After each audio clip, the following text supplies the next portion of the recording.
1, 2. I'm going to go yet, Brian. Taxi. I've cancelled taxi until I get you started. There's your camera. 6, 7. Just missed it, guys. He said he's going to try me going to Tesco because he knows I get lost in there. Messed about. You're not 30 seconds and back. You're sending the dogs for me. No shit, better not say that. Send all the dogs. Who let the dogs out? Welcome to the show, everyone. It's me, Ryan Cockerill, aka the Taxman. Hope you're having a great day. It's really warm again. I hope you've been putting your little suntan lotion on, so that I'll just put a little bit on there. It's really warm. Don't forget, if you want to buy a coffee, the link's down below from the channel. Which Tea Biscuit 78 Evening and Freedom in the chat already. Liam Cush, are you Liam Cush? 7 on, 2 thumbs up. I'm a little bit early tonight. Emma's gone shopping. Tesco to get some bits and bobs. Provisions, she calls it. Not been out tonight. Know what's happened to you all? What's going on? Too early, must be. Can't be helped spot the channel. See Biscuit for him. That idiot again. He's lying. He's lying. He's saying about me. The police coming. So I put the fucking video up today and make him look a fucking divvy again. The police took the devices. There was 3 units. One was a van to arrest me and put me in the back of the van. One was an X5 BMW, which is a fucking arm response one, but they weren't carrying guns or anything. But you see them messed about with the lines and everything outside. They were up to something. I don't know what the fuck they were doing. Don't know if they were like maybe some metal detectors looking for the firearms or something. They were looking for firearms, and the 2 women took out the computer what was given to them with the CID. So them scumbags, they were here for ages. She speeded up them cameras. So, but they come in my house and blagged there and said, "Oh, we don't need warrants." No, you fucking do, you fucking scumbags. They've come at my house without having a warrant. You have to have a warrant to go into someone's house. You can't just say, "Oh, because we've been arrested before." That was 16 months ago. That's a total different allegation. You can't get someone and arrest them and then put them in a cell and say you bailed on that. You die, yeah. And then you get arrested again for another allegation of something else. This time it's supposed to be firearms. How was that the same allegation? Well, it's the same type of thing. She said, well, it's not the same type of thing. One's firearms, one's malicious communication, and threats to kill. How the fuck is that the same? So they've bailed me. I'm on bail now 3 months, but I'm already released. I was on bail for 6 months. That was off, and then I was on 10 months where I was released under investigation. I've never fucking heard. I was talking to Paddy the other day. He said, "I've never fucking heard of it. It's absolutely insanity." And loads of people are talking all over. How the fuck can you get arrested for firearms when your hands are fucked? He's 50, 60, 70 mile away. How the fuck can you shoot somebody far away, even if you're saying it in jest and messing about? Which we were doing that. And the person with the perpetrator would have to have the capability to do it. He knows I've got the capability, and he knows I couldn't fight him in the wheelchair, and that's why I did. The coward wanted to fight me while I was in a wheelchair, paralysed from the neck down. So there was no capability to do it. So that's what he does, the weasel. Oh, he's one here. Makes me smile, laugh, and everyone to all feel. The impressions you do, yeah. Hardest in Shark. Hi, Brian. Who's the hardest in Gathead, in your opinion? I don't know, mate. I've been here since I've been in Gathead. I used to be in jail with Stevie Hammer, good lad, Jeff Brown, Johnny the Pirate. It's quite a lot of lads from Gathead. I used to have a laugh with them on the Friday night. We used to be in Wheelston. And we used to have a drink in there on the night because you could get over the fence. It was only 6-foot fence, 5-foot fence. It was just for finishing off. Yeah, I haven't been there for years. So the idiot saying I was lying about. So I put a video up today where you can see the cops come in the house and messed about in the front, in and out and everything. But they never left a piece of paper. Now by law, they'll better give you a piece of paper for search, and I have to tell you what items, say firearms or whatever. Search warrant. You can't just walk in the house and search the house with no permission. And then that time, has a time limit on it. So they might have 30 minutes to look for, say, firearms, or 30 minutes to look for devices. So they went in the kitchen. And then we went, listen, I'm not being funny, but I'm fucking sick of you. You're driving me on the bench. He said, you're in and out, and I'm going to take the dogs out one room, go in the other room. You're taking the fucking piss. You start losing separate, screaming at them. They're, oh, we're going to go. We don't think there's any more devices. She said, you've took every fucking device we've got. You know he does the lives to help people. You're just taking the fucking piss. That computer there hasn't even been opened. It's still in the wrapper, it's still in the packaging. And you're taking a computer, it's not even opened. Just taking the fucking piss. This is pure harassment for you, Cleveland Police. So as soon as this, I'm going to make a complaint this week. Solicitors are going to go in with a harassment charge. Because now it's harassment. They've already been and done me. They've come back and done me again with the same fucking charge. With no warrant, no time limit on a piece of paper. Because usually leave your piece of paper. It's usually a white piece of paper and a yellow piece. And usually have to sign the piece of paper to get permission and come in the house. They haven't done that. That's protocol. They've fucked right up. So when I got to the desk sergeant, he went, oh, we've got no proof. It's you. We've only got the said fucking scumbags wear tinfoil, these fat fucking blue to white, big fucking hatty yakes. So the two fat cunts are sat there, laughing their heads off, getting me locked up. How sick is that? Sitting, laughing at people being locked up. Again, and then my crying eyes out again, obviously. All fucking stress again for my wife and my brother who's got autism. For these fucking weasel. So he sat in the bath. He's not sat in the bath. He's calling me delusional. Wait a minute. You're talking to fucking Paul Sykes' ghost. You fucking dingbat. Even as soon as I told my solicitor, oh, this is music to my ears. He's talking to a ghost in the house. I said, no, the ghost actually typing on his... Oh, it's getting even better. What do you mean, Brian? I said, the ghost typing on the typewriter like poltergeist and telling him what to do and what books to say. What's your next book? What I said to him last night, he said something. I said, he's on about going on a podcast. I said, Jamie, could you do me a favour? I said, could you get Paul Sykes to do a live podcast with me? Put a good word in for us. You know him better than me. I can't get in contact with him. You have to do a seance. So tell him to come on and do a live podcast, and I'll ask him the question. Was he a pedo in the day? And he took it down in 10 seconds. Okay, mental. Liam, I'm not by myself. Yes, so we're not going to talk about that good all right. Just think. Windows are down. I'll find you. Windows are down. That means Windows as well. 11 a.m. Steel City Gym. 5'8" offer. With 20-ounce gyms. Do you mean 20-ounce gloves? Windows are down. Windows are down. Fucking voice is disgusting. He's vile. When you look at his fucking ugly face, the ginger fucking head on him. What a fucking freak he looks in that bath.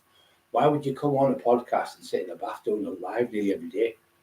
Because you don't work, Jamie. You can't type. You're not a typist.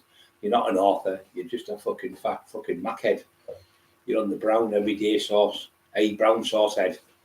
Banging it in you every day. Which is why you can't go anywhere and you can't do your lives anywhere. Because you can't get it. Look at his view that he's got. Fucking disgusting dog shit. You put a thing on live with that Alex Reid about 3 months ago. I think it was Freedom said there was 4 people on the live. He said after about 3 minutes it was only 2 and he turned it off. 2 people on the live watching in fucking embarrassment. And he's tried to get the lad from Leeds, the boxer. And he's turned on and said, no, I'm not doing the book with him. Billy's brother. I always forget his fucking name. Henry Wharton's refused to do a book with him after seeing what he's done. And the man down in London who's done the Ripper tours has contacted him last night. He's going to come on the show. He's going to come on like a live stream.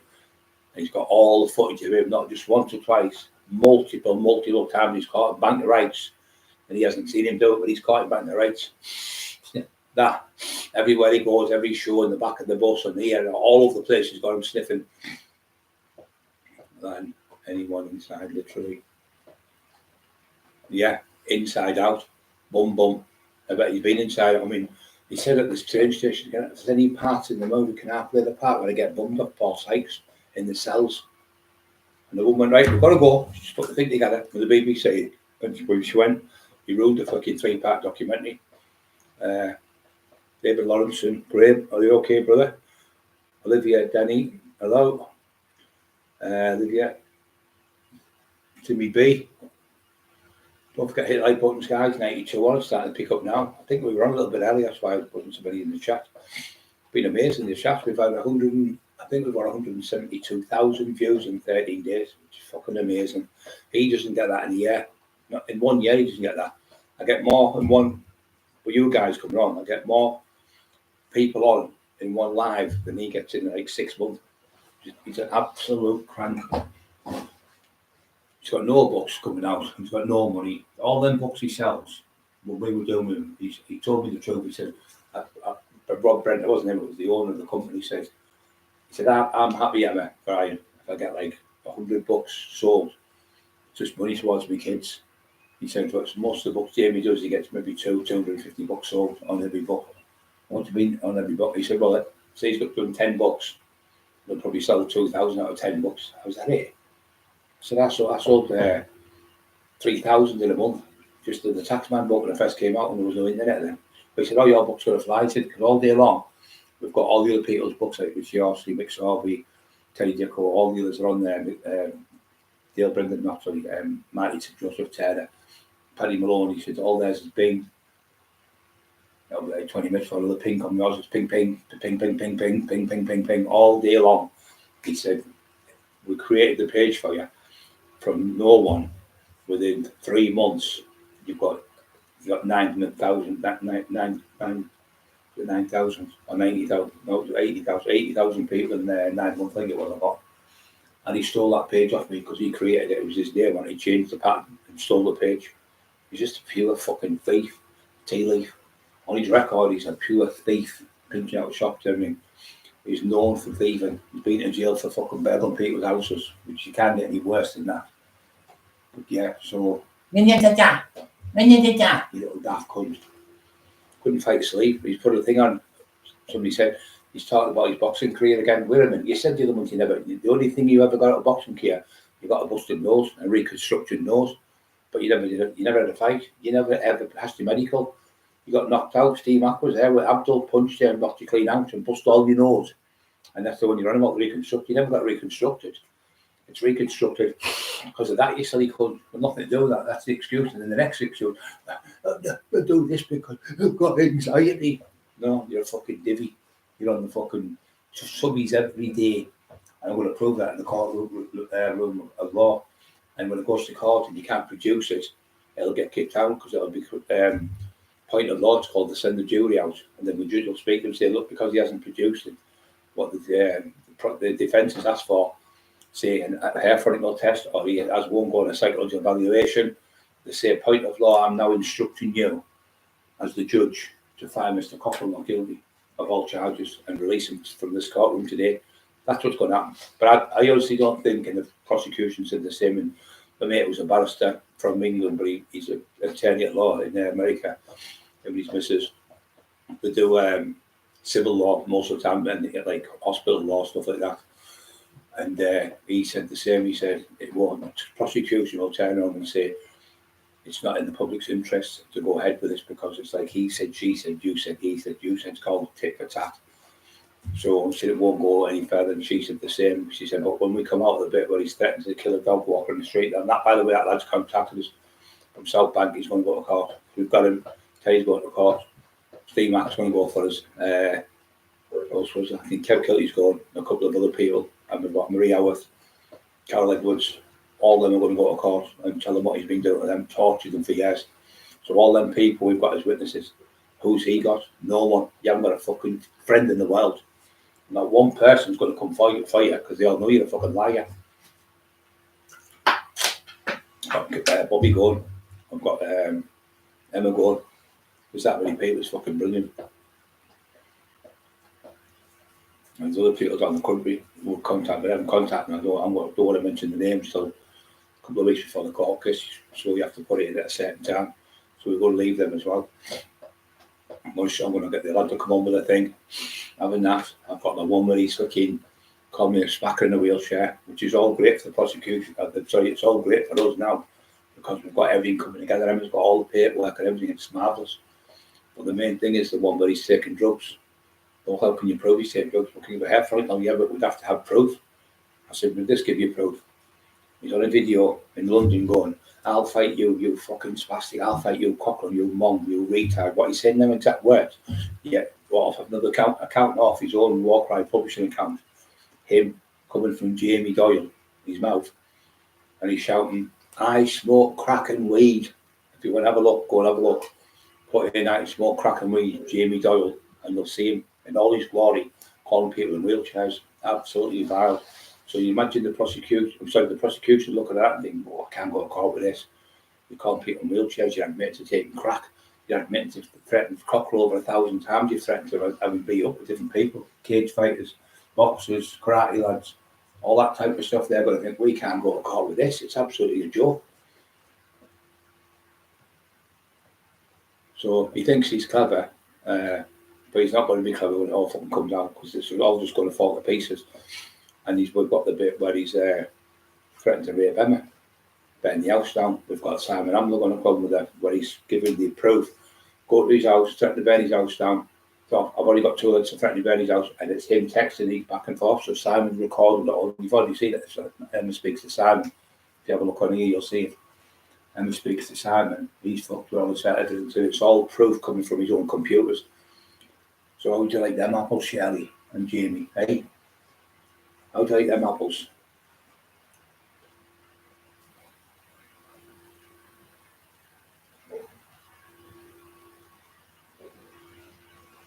You don't get for a broken nose, well there you are. You don't get reconstructive surgery for a broken nose, well said. So one of the people that I got my face reconstructed, I had 2 broken eye sockets, which is one of the worst things you can get, and one of the most painful, and one of the fucking longest times to heal.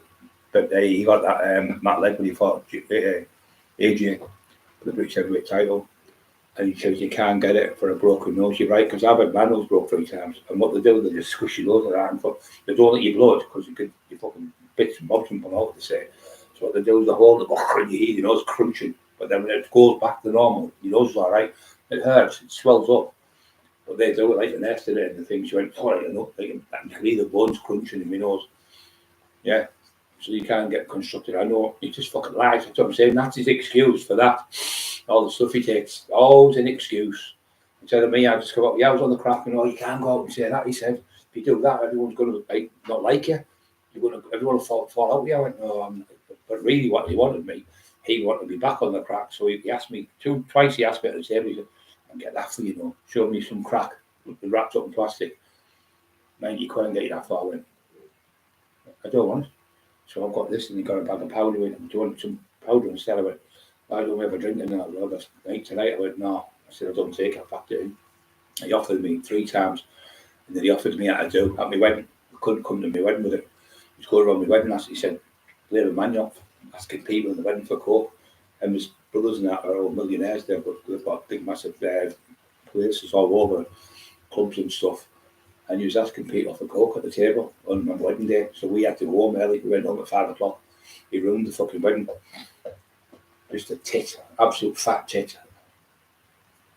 His wife is about 13-year-old, and that's a rouge, because we all know what bum is. So that's a ruse. She said, I'm married. But you're not married. We are married, but now happens, is it? Because you're always out there, bum, don't you?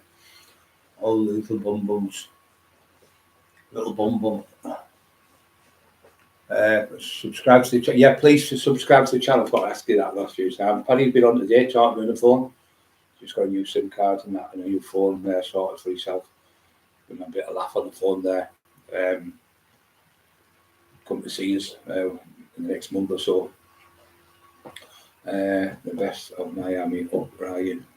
Thank you so much, brother. Borough, you okay? Steve? Is that you, Steve? Steve, Mark, how are you, Steve? Thanks for the helping us, mate. Thank you very much. Boss man Brian, thank you very much. God bless you. I had my face reconstructed. That's I'm the nod. I don't remember him telling me about that. Mark Emerson, wonderful human being he is, wonderful man. Steve Mark Rowe, boss man, hangman. But Steve was there. Steve Mack's in the chat now. He was there when he seen him get battered by Abdul. Abdul punched the face off him, and he hit him once and knocked him out. He never ever. Marty said to me, he said he got barred out of my gym for hitting below the belt. Kept hitting below the belt, they barred him. He said, I had to stop the fight, Brian. He said, he must have done it 20 times. He was doing it deliberately because he couldn't box. But then he got knocked out. And with John Dryden, was a great boxer in the Welly. Very good friend of mine, John, love him.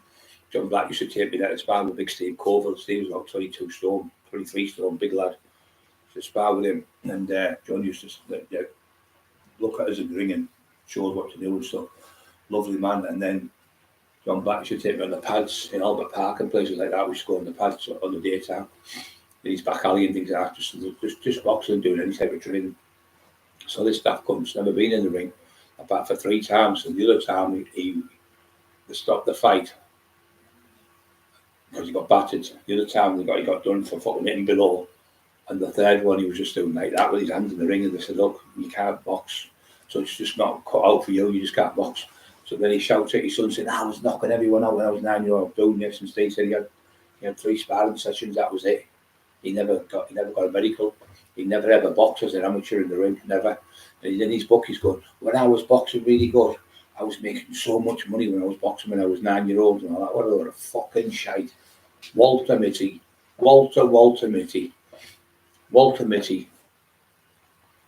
You can't even fight your brother-in-law. He knocked fuck out you. You divvy cunt. But he can fight Paul. Paul Sykes living in your house. That's going to be great for the jury. He's going to win. No wonder they want a psychological evaluation. And then what? He's found Jack the Ripper. Jack the Ripper. So he found Jack the Ripper from Middlesbrough. Fucking, I'm going to say, put him away. Put that loony bin in the fucking lap. Give him Langattel for the next fucking 6 years. I'll put him in Brampton. That's where he wants to be. In a fucking nut house. Solving Jack the Ripper murders. And he's calling me delusional. No, because I've told you about the fights I've had. Well, if these fights are on, why did you put them in the resurrection book, Jamie? Why were you going to do the next book about the 2 taxmen at Teesside, me and Lee Duffy? We were going to call it Once Upon a Time at Teesside. Why were the stories great then? Official Topics Off's going to be doing a video with us. I'm going to talk and he's going to talk on it. Where you can see him talking about me. It's about 30 minutes long.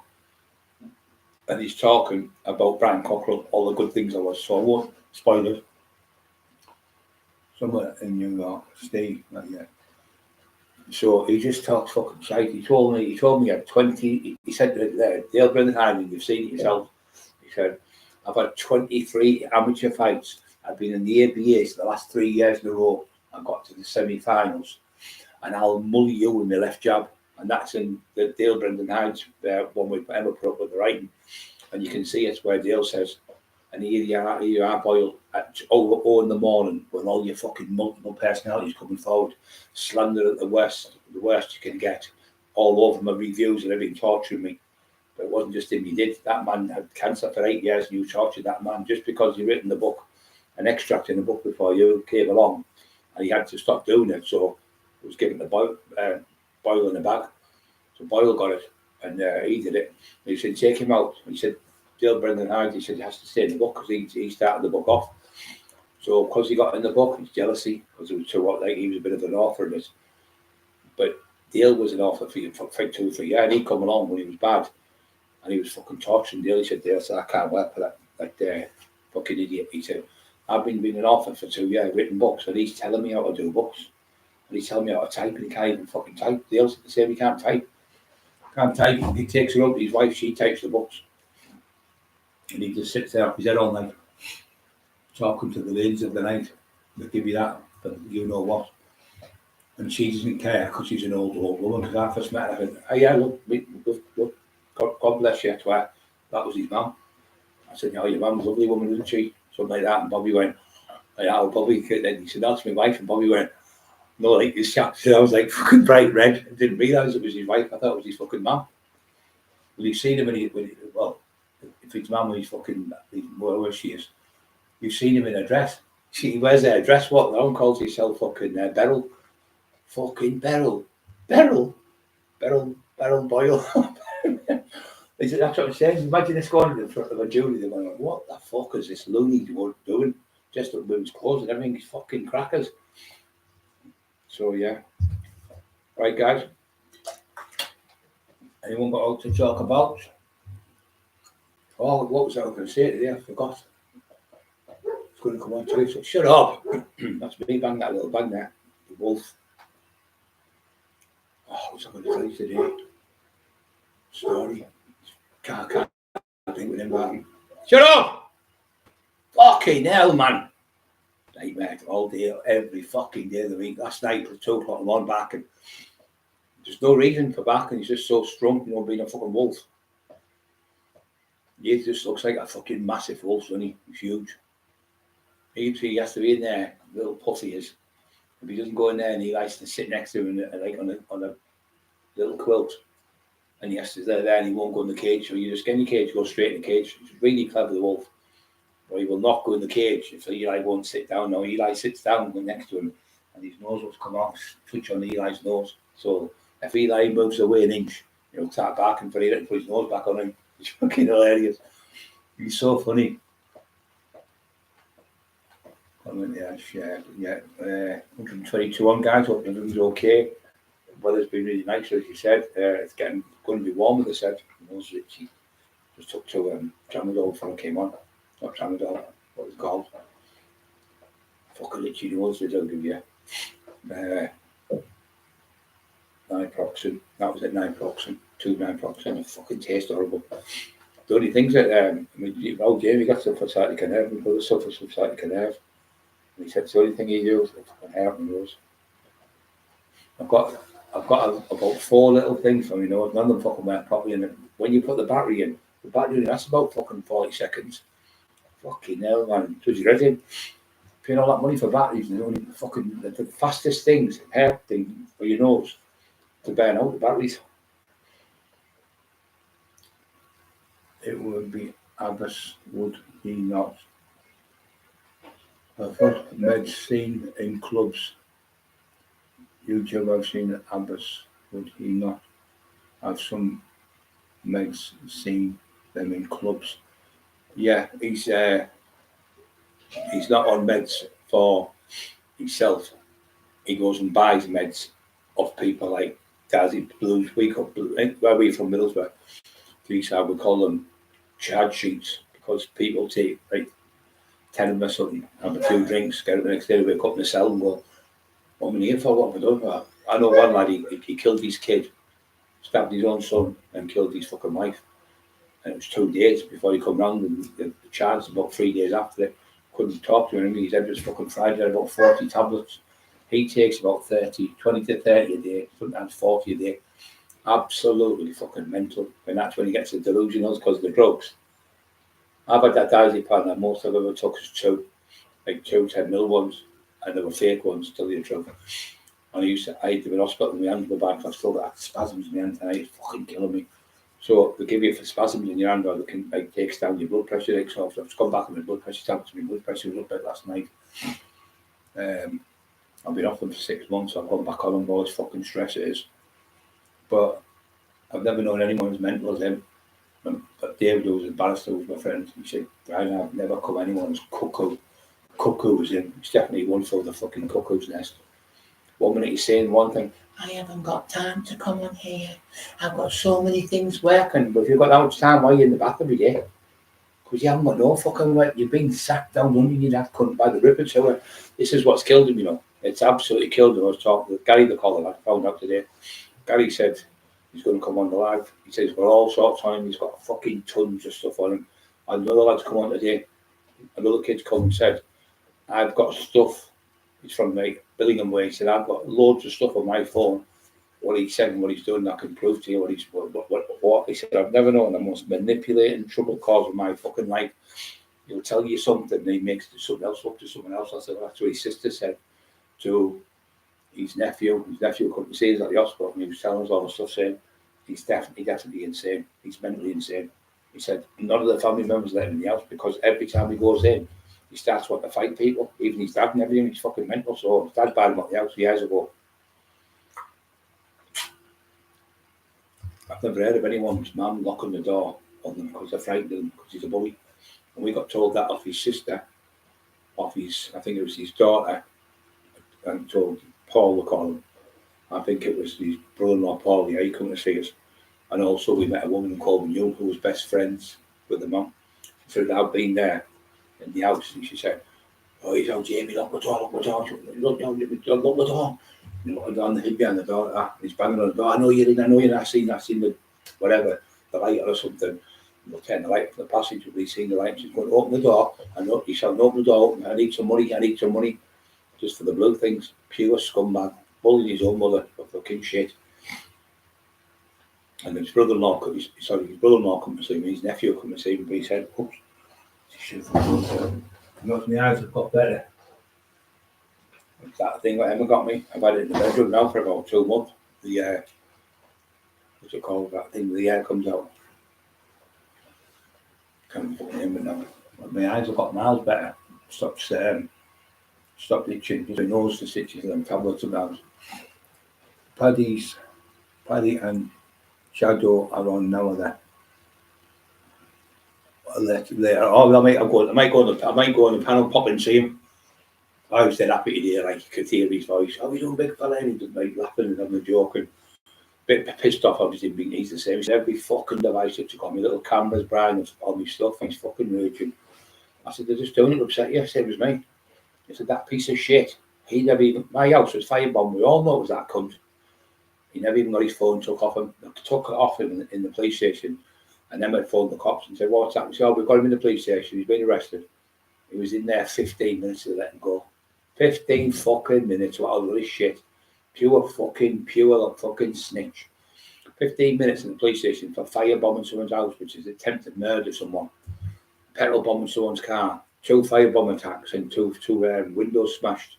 Or 3 windows smashed, sorry. No, 4 windows were smashed. 4 windows, but 2 attacks. 4 windows got smashed, sorry. So 4 attacks on the 2 attacks on the windows, like 2 got smashed, and another 2 got smashed. Then there was a firebomb attack in the garage, and then there was a petrol bomb obviously attack. No, the firebomb, there was a firebomb thing, whatever it was, through in the car. Then there was a petrol bomb through in the garage. And then there was 2 smoke bombs as well.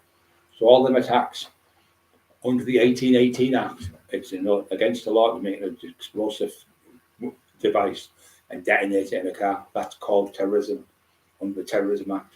I have a friend who's ex-SES, he went, they have now covered up the Terrorism Act. But I'm not phoned the cop. I said, what's happened with him?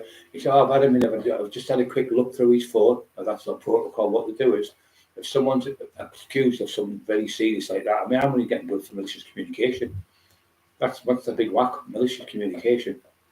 So if somebody gets nicked for a big thing like fucking petrol bombs on, they usually take your phone and everything, go through everything. They didn't do now. So what they do is they take all my devices and they send it to Weatherby, where the fingerprints, logistic fingerprints, our computers can find everything on there. So when I was in the other day, they said, well, the 7 devices we've got, as of today, we haven't got any proof of anything, what he's saying to us, only his word. And he's came in with a computer today, and on that computer, I can't hold you here, because I can't see it. It's all like snowy and jumpy and everything. He said that encrypted, or whatever it was called, to use the word. I don't know much about computers, you know. So they couldn't work out what was going on. It was like, and going off and on. And he said, so anyway, it's been deleted anyway before it went to the police station. Then it got deleted. So unless if somebody's got it, they haven't got nothing. She deleted straight away when she seen the cops. She ain't fucking stick. She ain't fucking stupid. I said, what do you mean? Did it? She said, well, out of where they went, and I was deleted the kitchen. So they kind of deal out, took it down, because she deleted it before they went. She was in the kitchen, she had a phone in her pocket. She'd keep her own phone, couldn't take the phone off her. She just went deep, pushed the button, deleted everything off it. So they haven't got fucking nothing, you stupid fat cunt. You haven't got no, you stupid fat cunt. There's nothing there, it's all gone. It's all gone. Yeah, hi, Emma looks, his activity. Smash the like button. So don't forget to smash the like buttons just to do the trolls. Every 137 tonight, 121 on. Come on, guys, you can do better than this. If you want to help support the channel, let's get this fucking arsehole fucking showing up that we can support each other on here, and we're all capable of helping each other. No one likes a snitching cunt. Now, if he was true what he was saying, I was doing these horrible things to his wife and his kid and everything. I said, by the way, Sergeant, while I'm here, he's saying that he's in a chair. We've all seen Mark Emerson, I'm an audience. You've all seen Peter DeVos. You've all seen Timmy B. A lot. I've seen where he sat in the chair going, I've got the police coming to my house talking to me and giving me information, give me all the good courage in the world. Ex-CID, you're helping now, put a case together against Cockerill. I've told my solicitor that. I said, listen, my whole fucking YouTube channel can show you. this is marvellous music to you. It just gets better and better. So he's giving out, he's saying I've murdered somebody in Hartlepool now, which was a load of shite. The person asked me to see, Brian, you were a Gold Town gangster, would you be able to have a word to see if you could see where my brother's gone missing from? I said, of course I can. So we did that, couldn't find him. Anyway, he must have twisted this woman's mind and got her made her mentally ill. So she thinks that I've kidnapped her brother, buried him somewhere, or killed him, or put him somewhere or something. I wasn't even anywhere around Hartlepool then. I was fucking miles away. I've been living in Gathead for 30 odd years. And I've never heard this family or them. The cops haven't even been to see me over here. Oh, I'm going to get the police. I said, well, you do that. I've got them my name. I've church leader spoke to them, I spoke to her mum, and they're okay. But somebody's got in their ear, pretending we've done this. Obviously, the woman's fucking demented with her brother being missing, and giving her hope for something. So, so she said, well, I'm going to have to go to the police. I said, listen, darling, you go to the police, you do your damnedest. If you think that's you, if it makes you feel better, and the police will tell you it's nothing to do with Brian Cockerill, never ever been to do with me. I tried to help you, and all I've done, all you do is talk and garbage. I said, where? She said, well, the police are involved. I said, well, what's the name of the police officer? I was from Middlesbrough. I said, great. Give me his number, I'll phone him. Give me his number, she wouldn't give me a number. Then straight away, about 2-3 days later, I asked her again. She still never gave me that number. So therefore, I know it was all bullshit. Can't phone the police station, just fucking come out. I don't even know the brother's name. From Hartlepool, so absolute garbage again. Look at every fucking person who gets murdered, I get blamed for. Fucking hell. Jack the Ripper, that's it. I did Jack the Ripper, fucking hell. 550 blocks is more than most people's subs. Yeah, well, we know who's been doing that. I'm going to it's that piece of shit with these fake accounts coming in. She's going to try and take them out. Yeah, all them poor people have been blocked. 550 people. Some of them are probably 50% of that daft cunt with these fake accounts. But Emma's going to have to go through them, and whoever's been blocked, I apologise profusely. And I mean, on my heart, we'll get you back on there if you're the proper people. But we were getting loads and loads of that fucking idiot torturing us. I'm going to burn your house down. I'm going to rape your wife. It's constantly non-stop every day. But he's calmed down now because he knows the police are watching these videos, which is marvellous now for me because he's still coming on every day. He's fucking mental. Emma, Borough, big heart.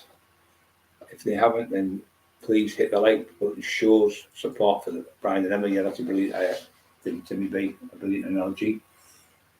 Blocked Emma, what the fuck? Who blocked on mine? Actually, I've got a troll on. Sunday, well, I told him what's not to block him. I will make him my friend soon. Mark, therefore calling you. And so today. Well, fucking me. Could call me. But you know, 100 of them will be all. 100 will be all right. Yeah, you probably 100 people is a lot of people, isn't it? Especially if they've got depression or fed up. Fucking the people who love to Marie Howard song. Thank you, Julie's song. Lovely people in the chat tonight. Hangman, all the best, Hangman. Good TY. Don't forget, my auditor's got a channel as well. Go and switch. Have a look at that, guys, when you're not busy. Alexandra Taxman live stream. Poor Maria, look, he's at Maria. The lady had cancer. Fucking thought she was going to die. Little kids got autism, ADH. What does he do? Fucking laughing at the kids. Get another wankers from another place to throw it up and threaten to bear that. Pour petrol on the kids' faces. Set the kids' faces alight. And fucking murder Maria and burn the house down. You fucking dirty, fucking horrible animal. Always women and children, people who pull like Marty Chen and myself, all people like Terry Dicko, all fucking like Matt Joseph Chen, 78-year-old Matty Joseph's fucking sister, 87, 85-year-old sister, torturing them. You know, a coward, he did it with Dale Brennan, who had cancer. Raggy, that's all what the name was. Raggy, you tortured that lad with cancer. You're fucking wrong, and you.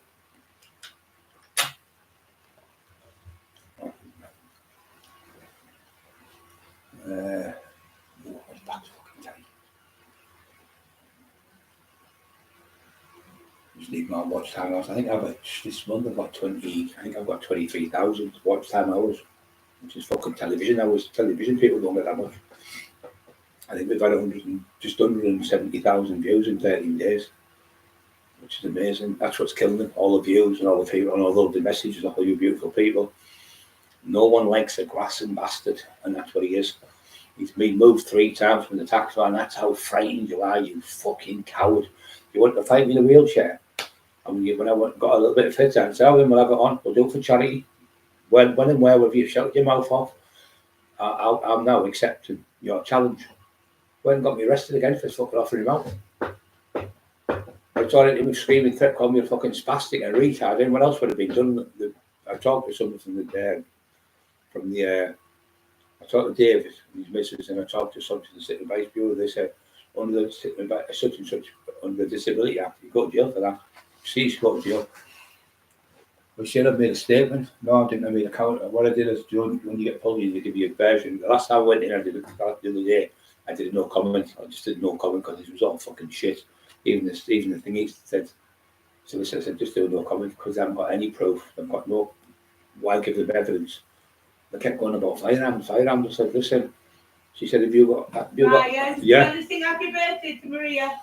Happy birthday to you. Happy birthday to you. Happy birthday, dear Maria. Happy birthday to you. Hip hip hooray! Hip hip hooray! Hip hip hooray! God bless you, love. We love you all the world, Maria. Being a lovely lady, supporting us and we support her. And that's a great thing. There's so many people come on. Oh, beautiful people like Carol Edwards and people like that. And Manors and Matt Emerson. There's that many on here. There's some beautiful people on here. Julie's is always helping Emma as well. But when you're a bullshitting bastard, people can see through it. The Great British public aren't fucking con for long. He had them con for about 6 months, and then all of a sudden, when he did that video, that's when everyone turned the stomach. And then we started laughing at Paul Sykes having sex with young boys and young girls, and B.U. Eminem from behind putting page 3 girls on him. That's when Paddy Conner went, well, what normal person said it were two? There's nothing wrong with being gay. There's nothing wrong with it whatsoever. I've got loads of gay friends. There's nothing wrong with it. But when he's talking about 2 lads having sex with each other and being in love forever, you wouldn't dare say to your wife, oh, can I put a picture of such and such page 3 girl on your back? Your wife would punch you in the fucking face if she didn't. She'd obviously be a weirdo like your wife, Shirley. Shirley. So when I asked her about these women and all that he was doing, all the young lads and stuff he was doing, I think it's quite funny. And then later on when I seen her dressed up as a woman and dressed and all that, I thought, then the pennies have dropped. I went, I didn't know all this. That's why you like Jimmy Savile and all the others. South of the Land, Rose West, Myra Hindley, all them. He didn't know all that. He's fucking round the bend. He's mental. And then I realised what he was into. All that fucking horrible, disgusting stuff from the BBC, what they were doing. Jimmy Savile keeps talking about him. Delroy Showers, another wrong one. Perpalaki, another wrong one. They're all wrong ones, every fucking person. He paid to the wrong ones. And the ones who've sussed him out, fucked him off. There's about 20 people fucked him off for books. In the last 4 years, 5 years, they've all finished him, like I say, over the years. So people now know what you are. And when this evidence comes from London, where you're taking that on the altar of the craze where they got baptised, is fucking disgusting. And I'll tell you what, they'll turn on you. The whole London will turn on you. They might be dead now, but they've got a lot of fucking relations. You fucking fool. I wouldn't like to think I'd fucking done something like that to a family that big. Very dangerous family. Fuck that. What, you just a snivelling little snitch crying on the fucking on the floor to our church. So he'd please, we want help, please. Begging on the floor that we were torturing him. He come back, he went, oh, you're going to have to stop. So they're crying their eyes out. He's suicidal. I went, are you kidding me now? So I went and got the phone up, said, yeah. So I remember I think it was a Monday. And we were going up to see fucking Daft Rafe about the book. And he was giving me the lift up, whole church leader. Won't mention his name, but he's a good lad. Good boxer. He had 67 fights. Fucking brilliant boxer. He only had to pack in because his rotary cuff went. Anyway, very good friends of ours. And I said, can I just show you while you've been away what we've been getting? So while he was talking to, say, Jamie, right, talking to him, Jamie Doyle. And then when he was talking to her, he was on texting me, and then she was on texting Emma. I'm begging your house, I'm going to rape your dog, and all that stuff was coming on. So when he came back, she made me a burger. I'd get the burger because we were in the living room, and Emma got a burger. And we were sat there, and Scrappy was there. And then he come in, and that burger looks beautiful, a bit of cheese and everything on it. So he went out to eat it. Went, yeah, look at that there, what he sent us. You know, they're really they're suicidal. Well, they kind of been texting you. I've been there last time. I said by the time it takes 20 minutes to get back, 20 minutes to get 20 minutes to get back, maybe 30 minutes. And that 30 minutes, they text us all these horrible texts. So I give them that we went, oh, okay, that's demonic. It's demonic. This is the demonic, the mentally deranged. These are definitely demonic. So he put the thing down. He said, I can't eat that burger. I'll scan it. I'll just feel sick as a dog. He said, I've sat there listening to all that live. And then my mate Dave Daly came up from Manchester. He said, what they've done to Dale Brendan Hyde is disgusting. And Dave was telling them everything. And then we got Dale Brendan Hyde on. And then the lad went, they're definitely demonic then. They're definitely, he's been in the church since he was a kid. He's a church leader of our church. Like 2 churches he goes. And he said, I've never known anyone so demonic as them two. They are definitely mentally deranged with the devil. And that's when we realised we can't beat that type of power because the devil's in them. Mental case. He's put on, we love the Lord Jesus Christ. I hope you're all okay on this Easter day. And I did a few prayers and he went, he put his on, he went, my Lord Jesus, my Lord is the Satan. Satan is my Lord. That's what he put on. And then he put another one with the devil on again. He's fucking round the bend. He definitely needs putting in the nut house. And I'm not joking, he does. He's all these firebombs, all right, he's going to go one step further. He's going to kill someone. Then they're going to say, I fucking told you he was a lunatic, and the cops are going to look like fucking scumbags. They've had chance after chance after chance to put this maniac away, and they won't do it, because obviously he's been waiting for them for years. But these times you see someone like a maniac do something in a certain area, you see them, Nartypool, Middlesbrough, Leeds, or America, wherever you live. I knew that Tommy Smith would fucking kill someone, or rape someone, or murder someone. Look, I reached all them chances and all them complaints people have put in. There's multitudes of people putting their statements in against him, and they just keep. I mean, what was the other one that was said? Another one shouting he's going to rape someone the other day. I'm going to fucking rape you. I'm getting you fucking raped. You're getting fucking raped in the morning. I looked out at what he's fucked. He's got to jail him. He's never going to go after this. Lo and behold, got off with it again because we all know he's a fucking snitch now. How can you say you're going to get somebody raped live on YouTube and screaming and shouting with his own name and his own channel on there and nothing happens to him? But I can say this fucking scruffy cunt, you come to my house for violence to rape my wife, I will stop you on the doorstep even if I have to fucking kill you. That's what I got done for. And they said he was going to rape my dogs, rape my brother and kill my brother. I stood up like any man with a backbone. Even my solicitor said, she said, well, my dad's like you old school, you've been the same screaming and shouting. It's called in the heat of the moment. She said, is this what you've been on bail for? It's time, Brian. I went, yeah. I told her, this is disgusting. She said, and you've conditioned, you've been on me. I said, I've been like this for over 2 years. I was in a wheelchair for a while. I said, but I've still got a hospital bed downstairs. And they arrested me and made me walk the plank. What do you mean? I said, they got a piece of plastic box, put it on the floor, which you put your stuff like your recycles in. And then there was a green box. And then they got 2 pieces of wood, which was laminated flooring, which we had the new floor put in, but the old one. They went to the garage and found 2 pieces of laminated flooring. I said, look, I'm 18 stone, or maybe more. I'll fall through it. No, you won't. So he gets me on the wood and I'm walking like that, holding his hands like that. There's nothing holding the back door because there's no handles. I went straight through the fucking wood and through the plastic box. But I didn't think he'd break that. He said, get another 2. So they got another 2 together and then did it again. I said, this is fucking ridiculous, Matt. This was over 1.5 years ago. And I was seriously ill. Arresting me and making me walk the fucking plank. It's not like Johnny Depp in the fucking Pirates of the Caribbean, and walked in the back of the van and sat me down and drove me there and going over the bumps like fuck deliberately. I just had the operation a couple of months before it. I was in agony. Kept me in the cells for like 22 hours. For fuck on, and I got out and I waited now for a taxi, so it was like 23 hours before I got home. Disgusting. No medication was allowed to give me. I was supposed to be on Oromorph every 4 hours, or Niproxen or Tramadol every 4 hours because the pain's that bad. No medication for, I think it was 20 odd hours, no medication.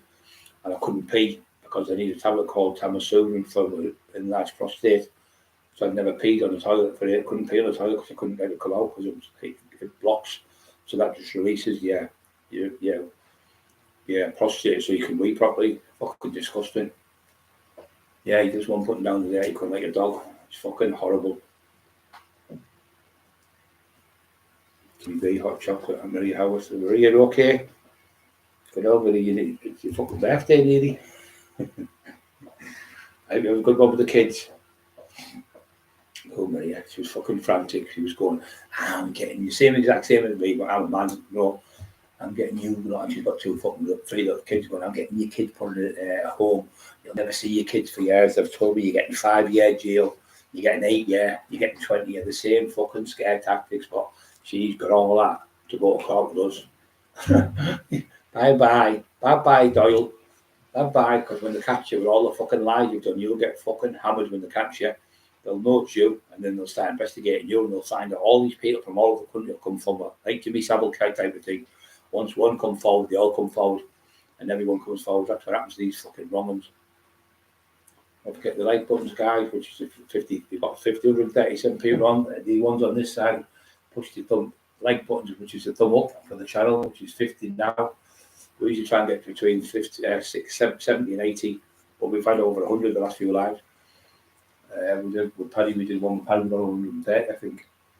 But yeah, he said the same. Paddy went, Brian, every old-time gangster, old-time villain, anyone in the jails in the 70s, 80s, all knew what Paul Sykes was. You just had to look at big, horrible fucking professional boxing, screaming, shouting, and bullying people, have sex with him. He's going, oh, they give it. Willingly, no, they give it because they were raped. And in them days, no, even now people wouldn't want to come forward if they'd been raped and say, I've been bummed off this bloke, and that because other people look and think, I don't want people to think I've been there because they think I'm gay, even though there's nothing wrong being gay. People think that. They just don't want it, especially men, especially young lads, about 20-year-olds, that don't know people saying things because it leaves you wide open to be bullied. You know, if you've been raped or something, which I know it's horrible what I'm saying, but it's the truth.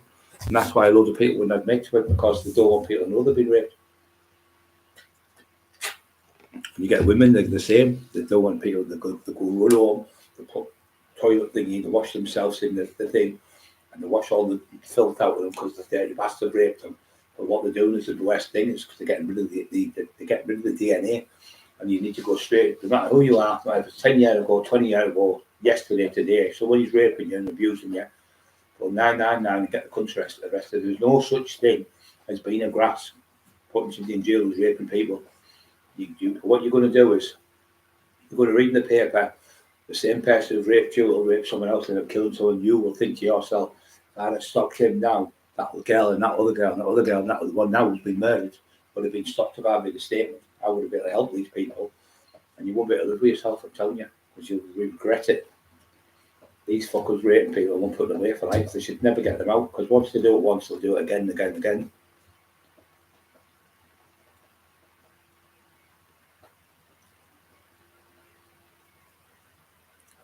I don't know if everyone is an enemy to themselves. A friend of everyone is a friend and enemy to themselves in a car. How long does it take to reach 24 stone? It depends how much food much food you eat and how less exercise you do.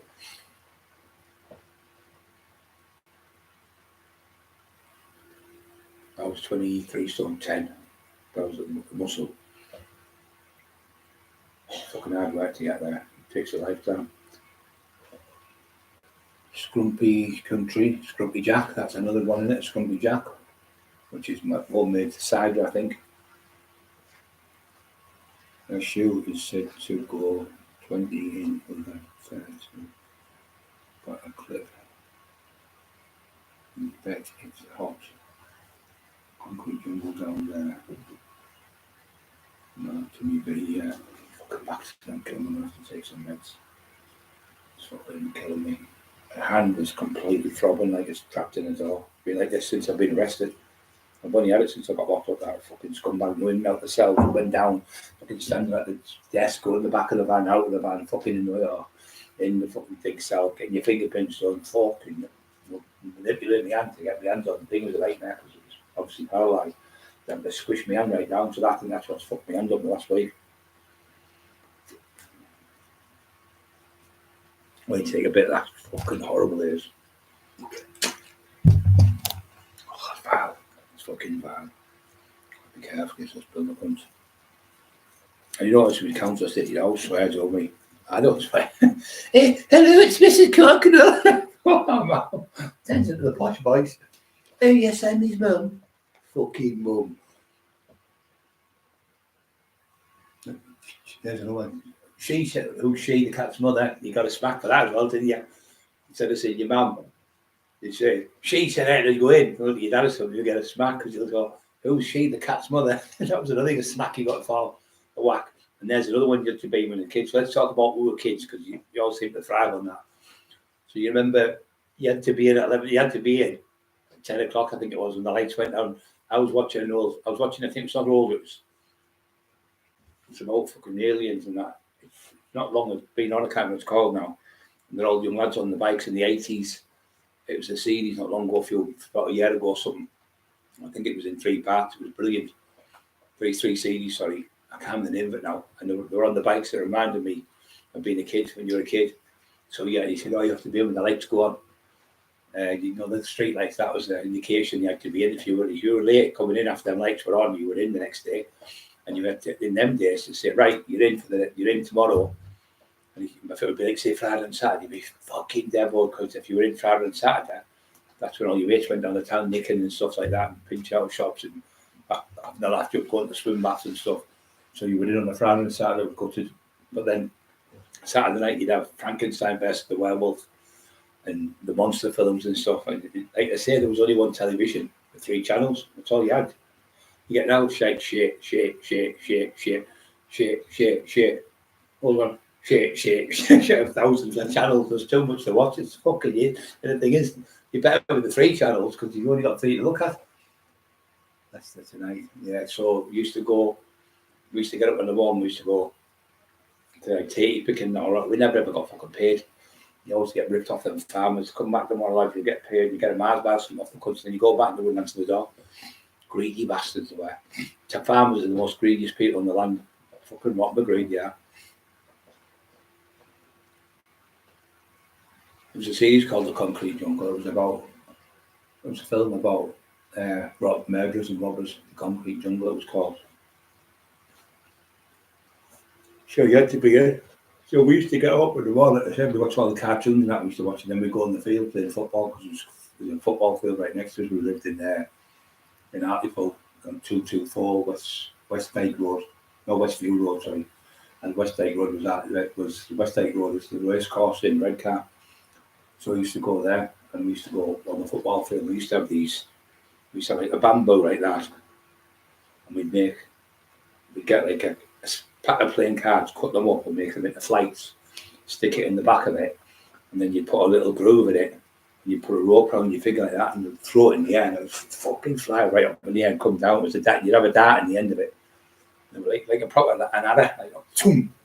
I took some people get in the face or in their eyes. A few people got blinded with them.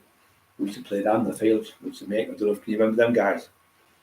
Then the girls used to always make badges out of crisp packets. Can you remember them? Like a Quavers packet, and they make a badge with melt on the oven while they had gas. So it got smaller and smaller the packet, and then they put a pin in it and stick it on the coat. They used to make badges out of them.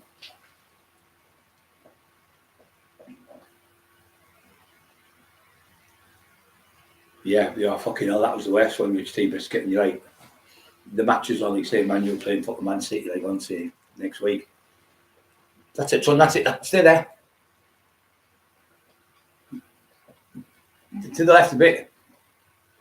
Right that behind the telly, you're missing all the fucking thing. Yeah, but I can't get to watch the telly. Just stay there 2 minutes, I'll watch this bit. Fucking devil, my hand's killing me, I can't hold it any longer. Like Bobby, you hold it now. Oh, Dad, I'll have a Bobby watching the football. Fucking hell, you still behind the telly, fucking.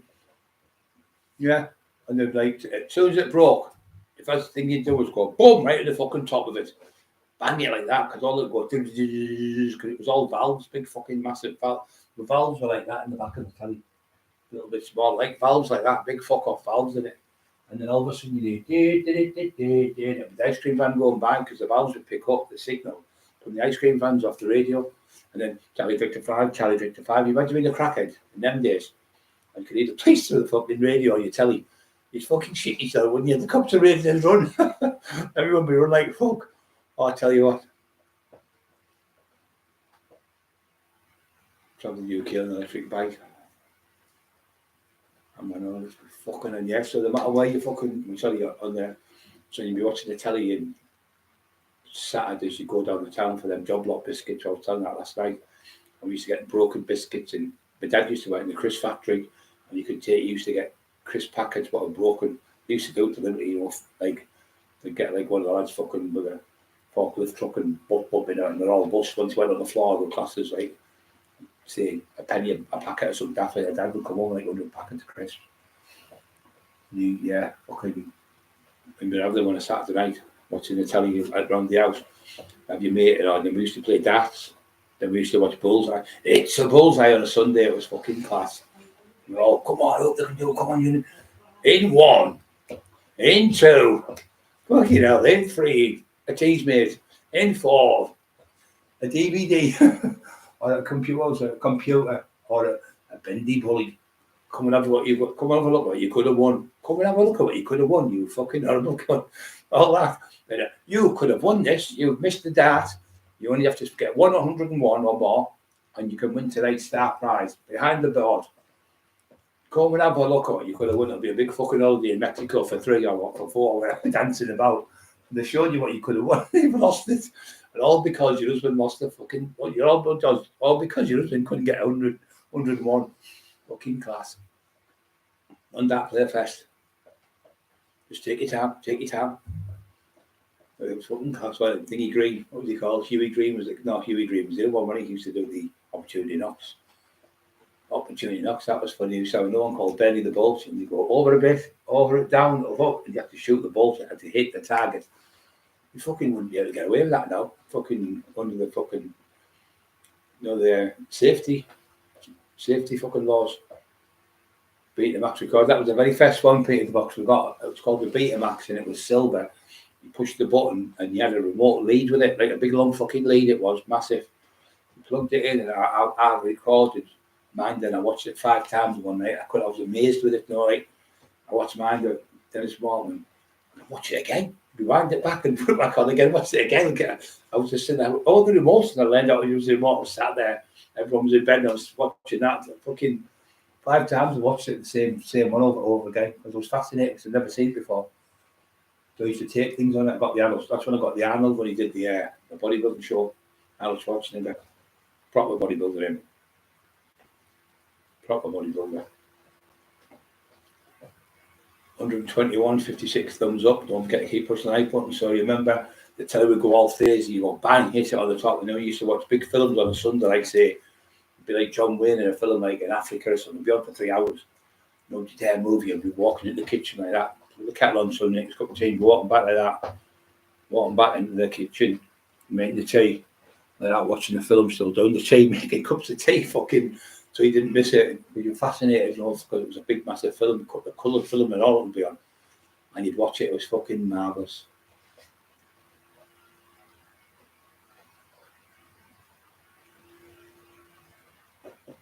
Yeah, we used to love it. Absolutely love it. Perfume, flowers, and water.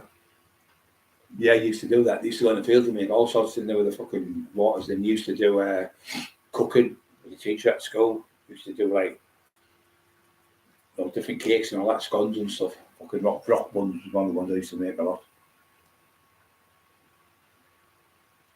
Yeah. I think Bowling will never forget the roots from the Hearty Pond. Gathead. Yeah. Lime's not locked. Activists moved into Safari Park. Yeah, almost never locked. Remember that idiot who had the fucking rat bloke? What was he called? Who had the Safari Park? Longlands. Longleat, I think he was that. He was fucking mental, wasn't he? He had all the women on the wall, he painted them all, he'd been to bed with them, you know, all these women, got 200 women down the walls. He'd beat the bed with them all. They're fucking proper perverts.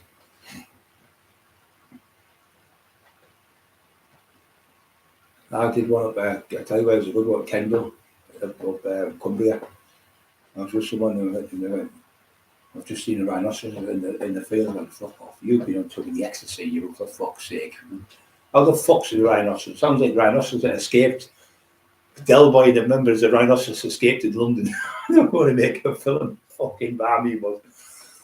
Anyway, he said, "Oh, I've just seen it again." I said, "Listen, mate, you need to behave. We've had too many in." Turned around, there was a big fucking rhinoceros in the field, but it was a zoo. Fucking massive rhinoceros looking over the fence at me. Like, fucking size of that. It was nearly as big as a car. So we went round, decided to go anyway. I went there, and there was a tigress. And she turned around and pissed all over me. And the woman said, probably because your testosterone levels are really high. Because that's what they do, somebody like a lion type of thing. So I turned around and peed like from its bum type of thing, backwards. Pissed all over me. So I said, I've been just pissed on by a big ginger pussy. And they were laughing like fucking McIntyre. McIntyre's peeing himself laughing. So I said, the woman was all that about she told anything to do. So the same woman I talked to, 20 years later, she's gone, somebody said she did it deliberately because her boyfriend left her. She's gone into the enclosure where the lioness is. And what they used to do, they used to put the meat up the top of this, like a telegraph pole, put on the top, and the lioness would go up and get it and bring it back down and eat it. To give them strength, the shoulders and that. So you have to work for the meat. But she went in the enclosure where the lioness jumped on and killed her. Bit right through her fucking head and killed her. From Cumbria, she was. There's been a few like that where they've walked in the enclosure. A few have killed themselves. It's like death by cop. They'll run out with a gun, there's no bullets in it. They'll shoot at the cops, but there's no bullets, but they'll have to shoot back because obviously they think it's real bullets. Oh, my back's killing me here. I did chest last night, just with elastic bands and stuff. I'm pumped up. I did 300 reps. Fucking hell, my hands, that's why my hands bad today about it as well. I've got to do fucking pull downs tonight. I might leave it tonight instead. I might do leg extensions tonight. I'll do that one day, upper body, lower body, so I'll do leg extensions tonight, and then tomorrow I'll do back. I only do 2 sets of 20 front, 2 sets of 20 that way, and then I do 2 sets of 20 long pulleys, so I do 60 reps. It's enough for me. Then I go on the elastic band and do about 50 reps to get the pump. It's not for the size I'm going now, it's just for keeping my physique, and I've got hardly any body fat on, so I feel a lot better with all that body fat because my blood pressure was really high when I've lost about 4 stone, maybe 5. But I feel mild better for like getting rid of it all because my stomach's flat as a pancake now. As I showed you a couple of months ago, this you saying I had a fat belly, so I showed everyone. You can see there's only about half an inch of fat on my waist. Just that was a fat doyle. Fat doyle, you notice yours has the vast filled up here so he can't see his fat belly. He never has his belly shown. He looks a mess, doesn't he? Bye. 1, 2, 3. Oh, I'll take it out. I'm going to say 5, 6, 7. Have you not back already? Fucking taking the piss. You've been gone for 5 seconds. No, what's that? Whip snake. I can't read. Was it whip snake? Must be. David Hill-O'Brien, greatest storyteller on YouTube. Yeah, I just like having a laugh on the end, just telling the old stories what you were as a kid, and it's great. But the thing is, no matter what I say I do, it's lies. But the thing is, when I was giving them the stories where it was for books, they were beneficial to them then. But I can't wait to get to talk on because he's going to show you this is good. This is what I said to you. If you've got a pen and paper now, where you will use, get your pen and paper and I'll give you the address where you can look at it. Just to prove this fucking idiot's wrong. Just to make him look a clown again. Not to get him in trouble or beat up or anything, just to let you prove I'm not telling lies because fucking keep saying lies. So the best thing for me to do is let you watch it yourselves. I won't give you any input. I'll just show you where to watch these things. So if you go on to a place, it's called Jimmy O Show. So it's GINNYOSHOW. Jamie Doyle talks about Paul Sykes. You watch that documentary, you can be your input yourself. He's talking on it, not documentary, it's a podcast, so it's Jimmy O Show. Jamie Doyle talks about Paul Sykes, and you'll see him sitting there. Or you put the page 3 girls on, you'll see him a bit where I know it sounds insane, but I would say I used to get lads to stand on the table in a pub and we used to sing Hickory Dickory Dock, and people think Brian's making this up. It's too far-fetched. It does sound too far-fetched. But when you listen to it from him talking and telling you, that's where I got it from. Then about the page 3 with girls on the back, and you think, I've made up this as well. When you listen to Mark Emerson saying that and when I'd seen it, there's loads of people in the box have seen it, and they went, fucking hell, Brian, it's terrible, it's disgusting. And then you'll hear about him laughing about when he was putting page 3 girls on the back of boys in jail, this is Sykes, and having sex with them from behind. And he's trying to say they give consent. Fuck off, give consent. Paddy Conner, you know, they were forced to do it. And then you hear him about, like I say, he's in parks going, come over here, give us a blowjob. You come over here, give us one of them. You come and bend over there and give you one. And he said, these like 15, 16 year olds, 17, 18 year olds, 19, 20. He said, what? He couldn't do it anymore though. His urges were there, but he couldn't do it. Or what you meant, he couldn't grape them anymore because he was an old man. He was fucked with the alcohol and it got hold of him. The Lord Jesus Christ destroyed him and what he did to people. And that's what's going to happen to you, Tim Farrell. You're going to get wiped out by the Lord. The Lord said to me ages ago, Brian, just vengeance is mine, saith the Lord. Leave it to me. Now look at the state of him. Look at the state. If you look at him from 4 years ago, and then look at me 4 years ago. I look younger now than I did. He looks 10 years older, 15 years older. He looks like an old man. He looks older than me. He looks an absolute mess with that big belly and the ginger hair and everything. So I don't really want to hurt him in any way, shape or form, because I'd rather him keep suffering the way he is now. He's got no money now coming in, and no one, when they watch this documentary about Paul Sykes, ever going to buy them books. I'm not fucking putting money to a book. We're fucking doing that to children. And he's laughing about he's going on about he used to bring his wife home, women for his wife to have sex, prostitutes and sleep with his wife. And I'm like, fucking hell, you'll write the book about something like this. And I didn't realise how bad the extent. Sykes, I knew was a wrong in jail. I used to scream and shout at his sister, and his wife and sister used to pee themselves in fear. That is fucking vile. That's disgusting. Show you how much fear he had. And that's what he was like with the young kids. He had that great way of making people frightened. And then when he's like, I say, if you go on these, another one for you, go on, just put in, like my community post, just put in, my name, Brian Cockerill's community post. Go on my community post and you'll see where he's threatened a young girl in the street because he was saying I was lying about this. It's all made up. It's not no paper. So I found the newspaper clipping, and you'll see the newspaper clipping. It says Paul Sykes was charged for 25 different offences in over 3 months, where he had admitted all to them, threatened to kill a young 8-year-old kid with a woman, threatened another woman and a child, and also peeing and urinating and showing his thing, his tail to pee, like, kids, and they were screaming, frightened, and going into parks, weeing all over, weeing on the bread in different shops and stuff. And he thinks it's funny. He's laughing all the way through it. And he goes on about Paul Sykes, Delroy Showers, and Dennis Flint went into the countryside where Dennis Flint was like a Hugh Hoffner, and we're having orgies with young children. Yeah, orgies with children. If you watch it, so it's on the Jimmy O show. Jamie Doyle talks about Paul Sykes, and this will open your eyes up. But the other one's in there where he's abused his wife. She was 13 with her sex with him, 14. And then he talks about Paul Sykes having sex with a 13, 14-year-old in Blackpool. And he has threesomes in the chalets with him, which I thought was just horrendous what he was doing.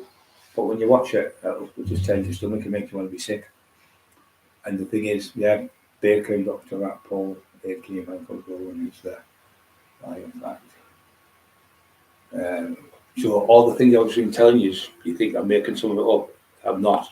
There's even more on there, but I don't want to say on it because you might get cut off, your channel cut off. But when you watch it, you'll see what there's another bit on my community post where it's his gravestone, and it says on there he abused his wife when he was 13, again when she was 14, and on the gravestone, the newspaper clipping, it was a boxing magazine I got out of. It said we always knew he was being suspect of being for kids. So there, he's admitted on there what he was doing, and he was going around bullying people in pubs. But when people fought him back, like Terry Mitchell battered him all over, Sykes never fought back. He never went back to Leeds. And he started to lie that I'd ever in a fight. I offered him out. I did offer him out on the one with Steve Fisher. Oh, sorry, on that one you see, you'll hear him talking about me offering Sykes out. He's telling all you I'm lying about offering Sykes out. But on there he goes, Brian Cockerill went away to fight Paul Sykes and he wouldn't come outside. That's his words, not mine, out of his own mouth. So it's on the Jimmy O show. Jamie Doyle talks about Paul Sykes. It's about an hour and a half long. And it just tells you everything. Well, I've been telling you the truth. he's been lying to the public all the way around this because he said, his sister said something, he says to Jimmy O, he said, I can't put that in the book. I can't put that in the book. And I was like, look at it. What was it? Anyway, we went out for a coffee and he went in there for a sniff, as usual. Me and Maniac was sat there, so we asked him and said, what was it? He said, she said, what was your brother really like? She said, well, a big brother would look after me like most girls would get young sisters and give me a big hug and love me. Not the monster that used to come to the bedroom and abuse me every night. Oh, fucking hell, and you knew. He went, well, why didn't you put it in? He went, no one would buy the book. Oh yeah, I thought that's what it was. I thought it was all about books. We thought it'd be me. And I found that in a book, and I was writing about a monster. I'd never wanted in my mind to think about the person being brought to life and character, and them people in bed, or them people and watching it on TV, go to bed thinking, you've done that to me, and it brings all the bad memories back to people. That's why Carl Edwards did all the books writing for her daughters and stuff like Lee. When he got stabbed, and he's exaggerated on it and made lies up about Lee. And the whole Duffy family is still suffering through that horrible bastard. And the only good thing is, like, one of the greatest things about obviously meeting all you guys on here. Yeah, Tesco's vile. Tesco's.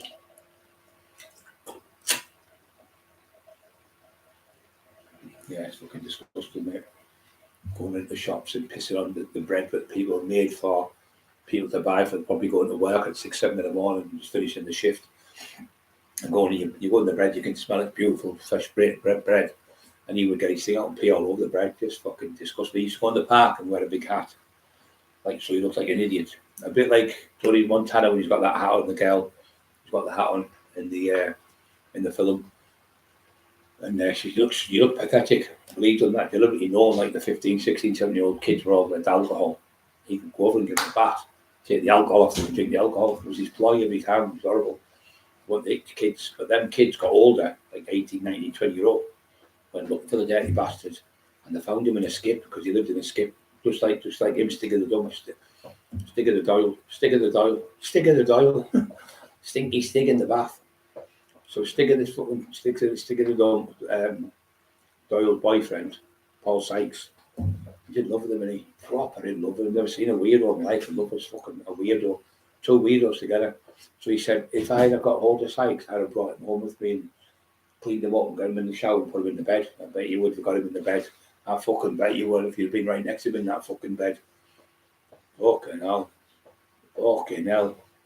And I just bend over and touch my toes, Paul. Go on then, I won't touch, I promise you. Pick that bit of soap up for me. I won't do now. Go and pick that bit of soap up for us there. Go on, Doyle, pick that bit of soap. He went, oh, no problem. Want me to get it again? You'd been up and down all night, wouldn't you? You fucking filthy weirdo.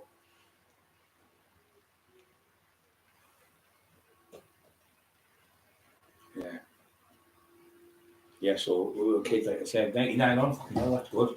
Still 99 on, over an hour and 20 minutes, still talking. So we used to go to the beach. We used to live in Hartlepool, and on the side there was big embankment, and it was all grass coming down, but it was railways at the top, and over the top of there was a big massive Victorian cemetery, thousands of people. I said to McIntyre, went past the cemetery, I went to him, shut up! I said to him, how many people do you think are dead in there? And they went, about 350 people. I went, all of them in the cemetery. They went, good one, that. A good one. Laughing his fucking head off, McIntyre. So you're very quick, you, Brian. Anyway, so we used to get up and we used to go up the top. And where we lived, there was a place where I used to make boxes, big cowboy boxes. So I used to throw them out, some of them. They weren't made properly. We used to get the box. Bobby! Sit with the dog. Just won't fucking help in this house here. Sat there drinking all day. So, the Gollum, that's the Gollum, isn't it? Big horrible thing. So we used to go to the top of the bank. What we used to do, we used to get on it. You remember years ago, we used to get in coconut mats.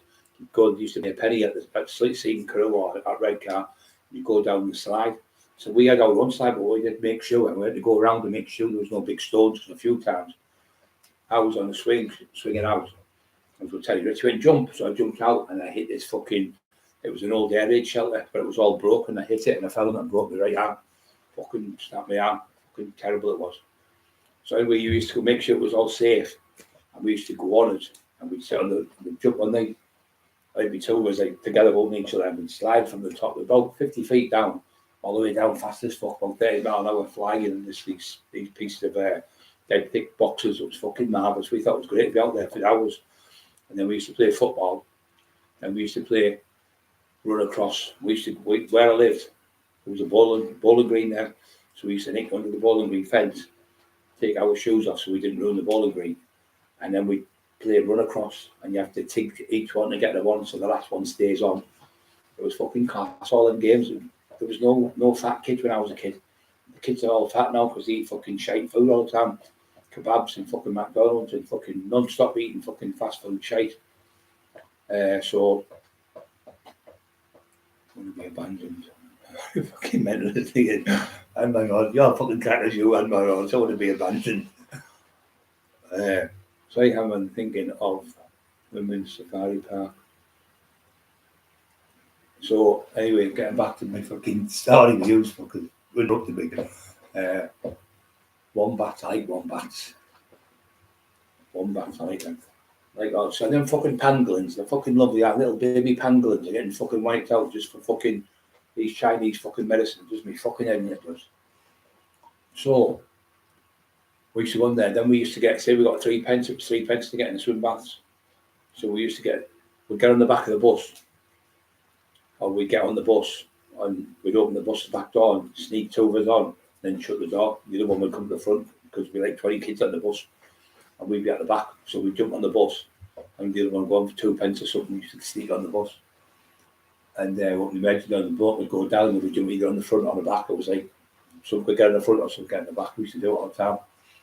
So anyway, fucking we go to the baths and we'd be in the baths and you go in the bath. So me and Dorsey sneaked in the place where you used to get like a white band, like an elastic band. I think there was a blue one, an orange one, a red one, a green one. I think you got 4 bands. And it would go beep, beep, beep, beep, and the orange light would flash off, so you had our orange band. So we pinched like 5 bands. 5 bands we pinched, all did the 4 colours. So these were 4 colours. So we used to put them down all short, like a trunks, and it'd go white. So we got them, put that on there, white. What do you?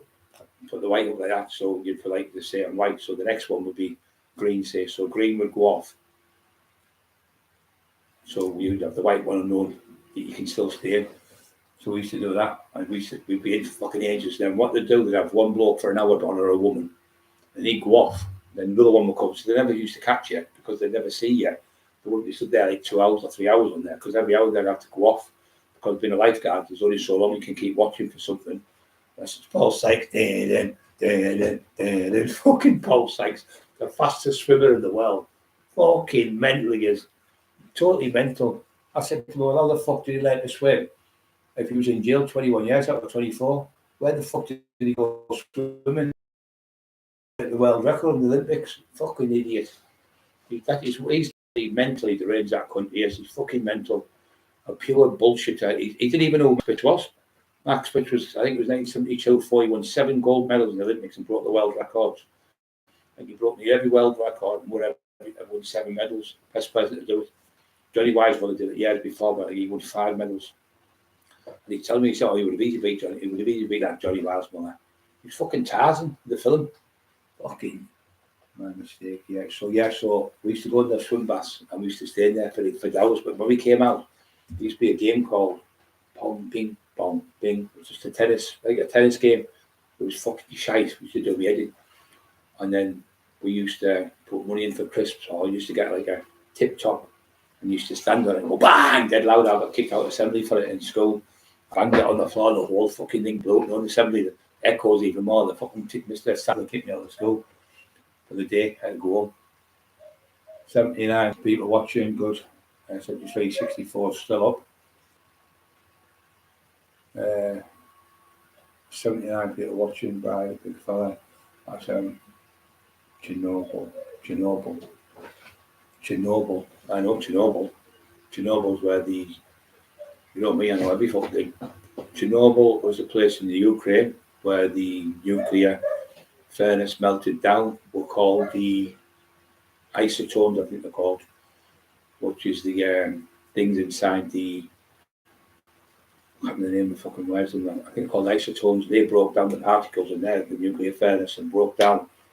And all them firemen died. Nearly every one of the poor cunts thought, "Oh, you'll be all right, getting there. You're all right. You'll be all right." They did it on that ship as well. The Widowmaker, I think it was called. They made them go in, the Russian lads, and said, "Oh, you'll be safe. Don't be worried. It's all right." They all melted to pieces. The radiation killed them. It was like a ship. It was a U-boat in the sea. And it was one where it was a spy one, but they couldn't let the Russians could not let anyone know. The Americans, there'd be like an act of war, and these poor cunts were going in. The fucking there was nothing left, and their whole face was melting to fuck. Yeah, it was terrible. And that Chernobyl now, it's still poisonous now. All them years later, there's things living in there now, but I've got like say twice as big as there would be like crabs and stuff, and worms have got bigger. They did a test on them, and it's definitely the spillage of the nuclear waste has made the insects bigger and fish. There's fish in the sea that are fucking huge there. Some of them you can eat, some you can't. But what happened there is loads of people, because of it, couldn't have babies, and when they were having them, they were deformed because of the nuclear waste. It's fucking terrible what they're making them people. But they've just got another one. They're insane. They've just got another one there. 350 million years old virus. It's been died out for 350 million years. Why the fuck would you want to bring a virus back to life that's been died out for 350 million years? It's like when they're trying to bring back, they've got a woolly mammoth, trying to splice it with the DNA out of a fucking a mammoth. The DNA out of that, some say a mosquito's bitten or something to take it off them, and because I don't know how to do it exactly, but they've done it anyway. They're going to clone it. They've tried, but they reckon they're only 3 or 4 years now off doing it. Cloning a mammoth. Why the fuck would you want to clone something like that? What if it's got a disease in it? What wiped fucking people out years ago? What if it's got some type of thing where if it eats or throws up or pees in the river or something and goes mutant, and the next minute we all get wiped out? Why the fuck would you want to bring something back what God made?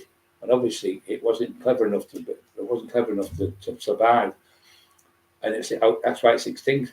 So, why would you want to bring something back like that? I don't understand why you want to do it. It just doesn't make sense to me.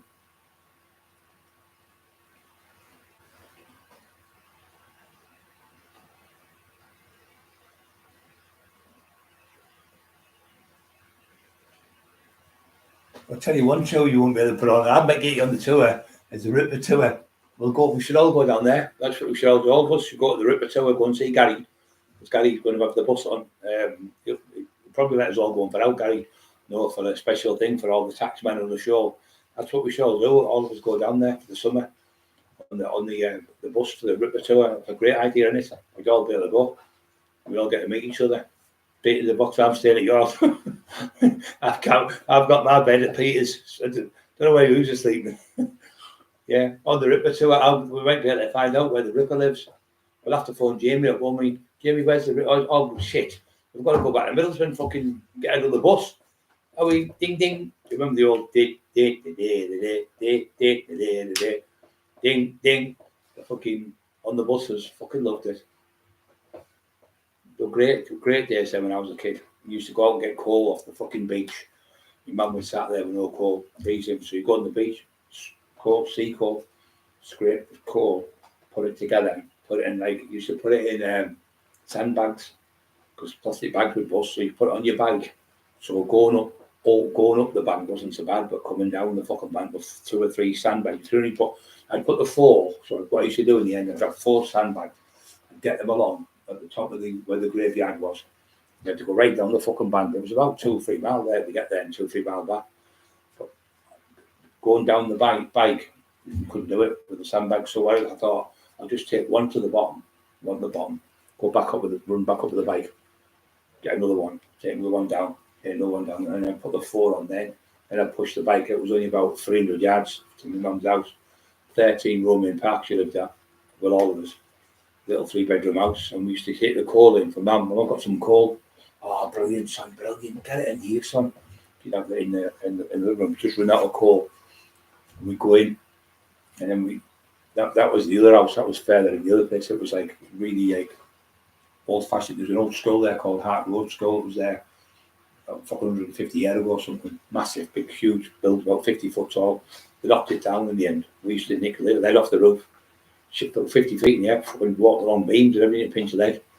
And you'd get all the money in, and you make it, and you go to the scrapyards, and you get old clothes and that, take the scrapyards, you put them in, you might get like £2 or 60 pence or £1 or something. You go back and give your mum the money because you need it for food for like my brothers and sister, and we didn't have fuck all to tell you. So I used to go getting bits and bobs, doing little jobs and stuff, and kids won't do that now, they're fucking lazy. So when we moved to, when we were there, we used to put the coal in. What you had to do, you had to put old newspaper or even any type of paper and wrap the coal put the coal and make it into like an envelope, push it down, then put it in the fire, keep it tight, because the shells would come out and fucking hit you like shrapnel.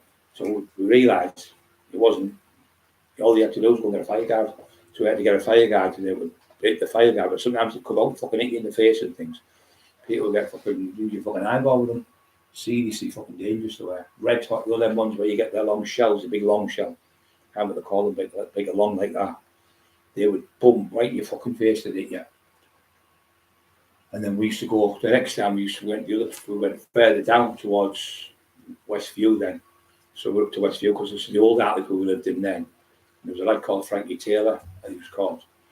And he was fucking crackers. And the cop said, Frankie, what's in the bag? He went, rabbits. And he pinched lead.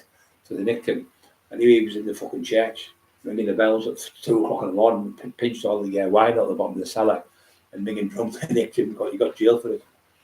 Fucking mad thing. So we went to the next part was where Westview Road was, the touchdown pub with it there, and that was a rugby club.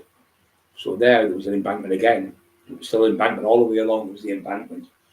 There was the railway lines, and then past them, that was like where the coal used to come in for the blast furnaces, because there were big furnaces there, and they'd come in and drop the coal, and then you'd see the big fires blaming like bad, like cooling down where the steels had melted.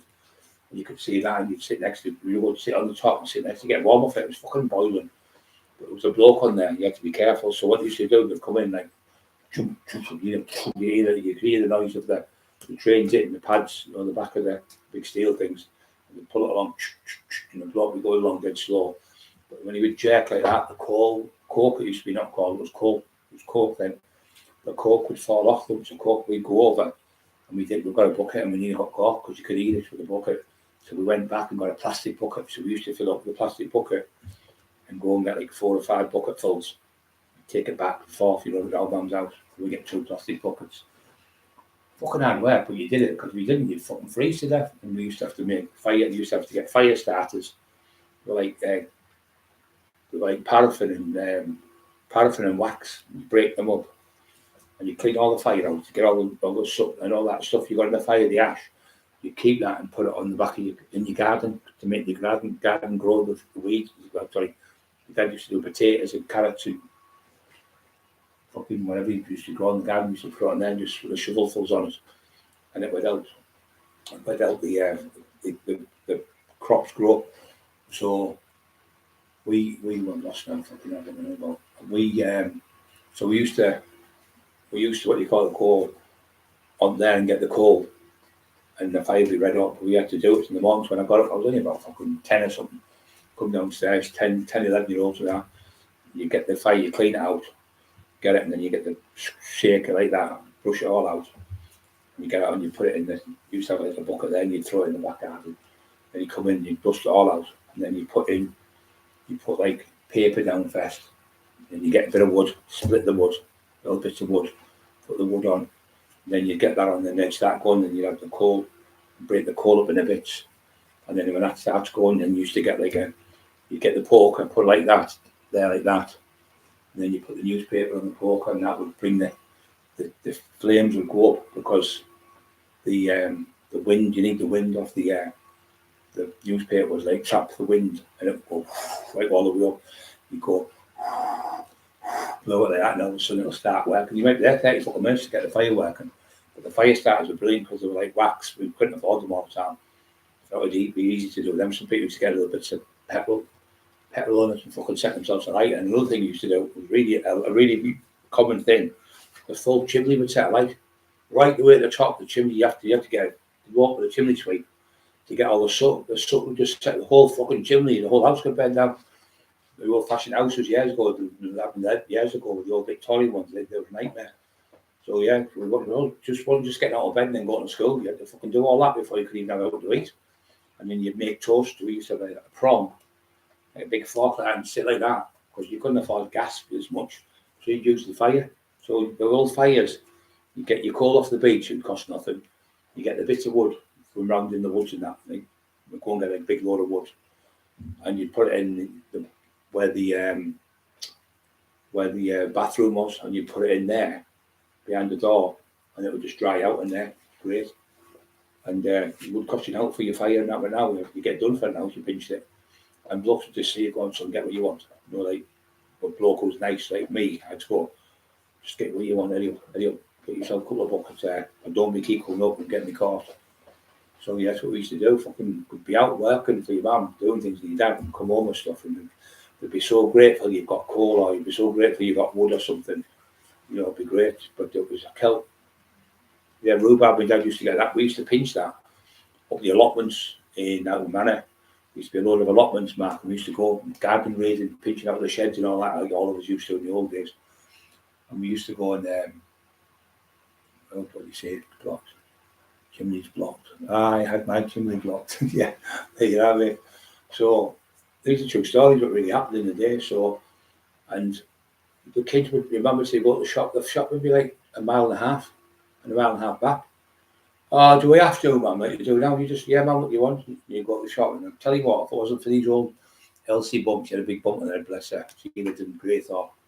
Then there was another woman, can't remember what her name was now. She was fucking weird. Weird name shags, can't remember her name now. Like old-fashioned Coronation Street characters from the 1930s and 40s. And then you go in and say, oh, Mrs. Smith, whatever. Can I have, my mum's given us this note. I couldn't read it, I was fucking useless. Give me one the note and say, can I have this? Say it's where I say what it was like, say Tuesday, and can I pay you on Friday when my dad gets paid? And I'm telling you not, kid you not, they were all the old fashioned, there was all like open all hour shops. There was Pakistani people had them more, but there was still a lot of white people had them shops. It's gone now, no white people got them shops now at all. Asian people got them, they've seen them monopolised them. So you go in and you get like say 25 for your mum. Bottle of milk. We used to get different milk. Then you used to get like that milk that would come off. It was fucking horrible. Like that again, it would last for ages. You put it in where it was hot. It still lasted. My mum used to get like a tin of milk. It was the condensed milk, I think it was called. It was fucking horrible. It was pure sugar in it, and you'd get and put a little bit in. The old women used to do it, and you'd have to always heat the pot first before you put the tea and all that shit. And it's true, how they do it, the old-fashioned men used to say, you have to heat the pot, with the warmer and all that. There was always a routine. If you didn't do it right, they'd say, oh, no, that's no good, that. Even though it was fucking probably not wrong if you did it the other way. But you had to do it the way they wanted to, so, and we'd sit there and you'd get like a slice of toast, and you'd put a prong on it like that, and you'd sit back on the fire. Is that done, son? And you just do one side full, and the other side half. Hey, man. When we sat there, butter in the toast, and you'd do that. Sometimes you wouldn't even have no toast, butter, you just had toast. Or sometimes you'd be lucky if you had jam. You'd toast it, and you'd all have a slice of toast each. You wouldn't have like 2 slices and all that. Or you might have a bowl of cornflakes. Very lucky if you had cornflakes, because there was 7 of us in the family, because me and my Uncle Jerry stayed with us, that was like 8. And we'd be fucking sat there. So when we'd come home in the night, and she always used to get things like, we'd go on a Saturday for go shopping, and she'd get a 5-stone bag of tatties. Big 5-stone bag, and she used to get loads of tins of beans, and she used to make a thing called stovies. Stovies is like mince, fried mince with gravy on it, and then you fry that, and then you put a pan of tatties on, boil them, and then you get the mince off, get the grease off and everything, and then you put the mince in the pan with the potatoes, the beans, and sometimes carrots, something like that, you put in, and you put it all together as a big stew. It was fucking beautiful, I'm telling you. It's cheap as chips, and that's what they give you in Scotland. People have like places have haggis, people have like scouse, all different places, like different places have different places, different things, and people have that on a Sunday. You'd have like Bud and Squeak, so it was something like that, but it was better. And then you had your meat, you had your potatoes, you had good starchy stuff to keep you going, keep you warm. She used to do that like 2 or 3 times a week, and she'd always do like she was great at cooking. My mum still is now. She's fucking 79, I think she is. Steer milk, I don't know what it's called, but it was like condensed milk. It was called. It was in a little tiny blue and like it was like not evaporated. It was like evaporated milk, but it was a thicker one.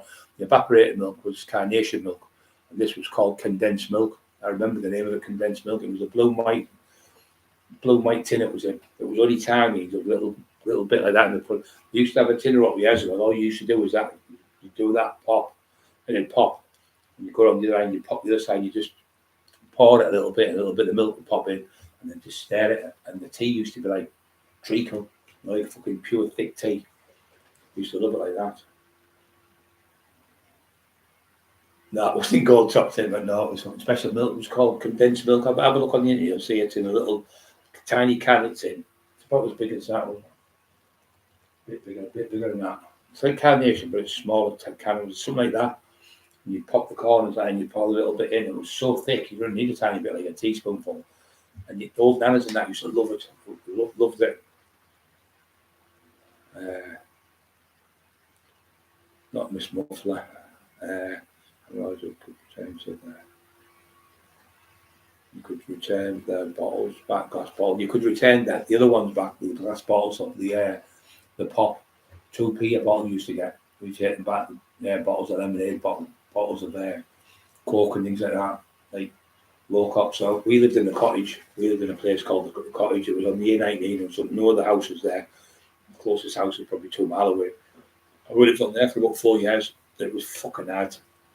We always kept getting nits and stuff because we were in the woods all the time. There was 4, 5 of us, and my mum and dad 7.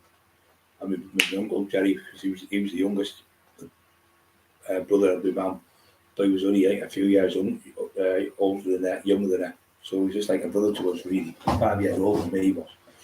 And we used to go, and it was good there because it was a nightmare, but we used to be able to go and nick. It was fucking horrible. Cattle turnips and crush them down and stuff. And then we go into like the other field and pinch potatoes and stuff.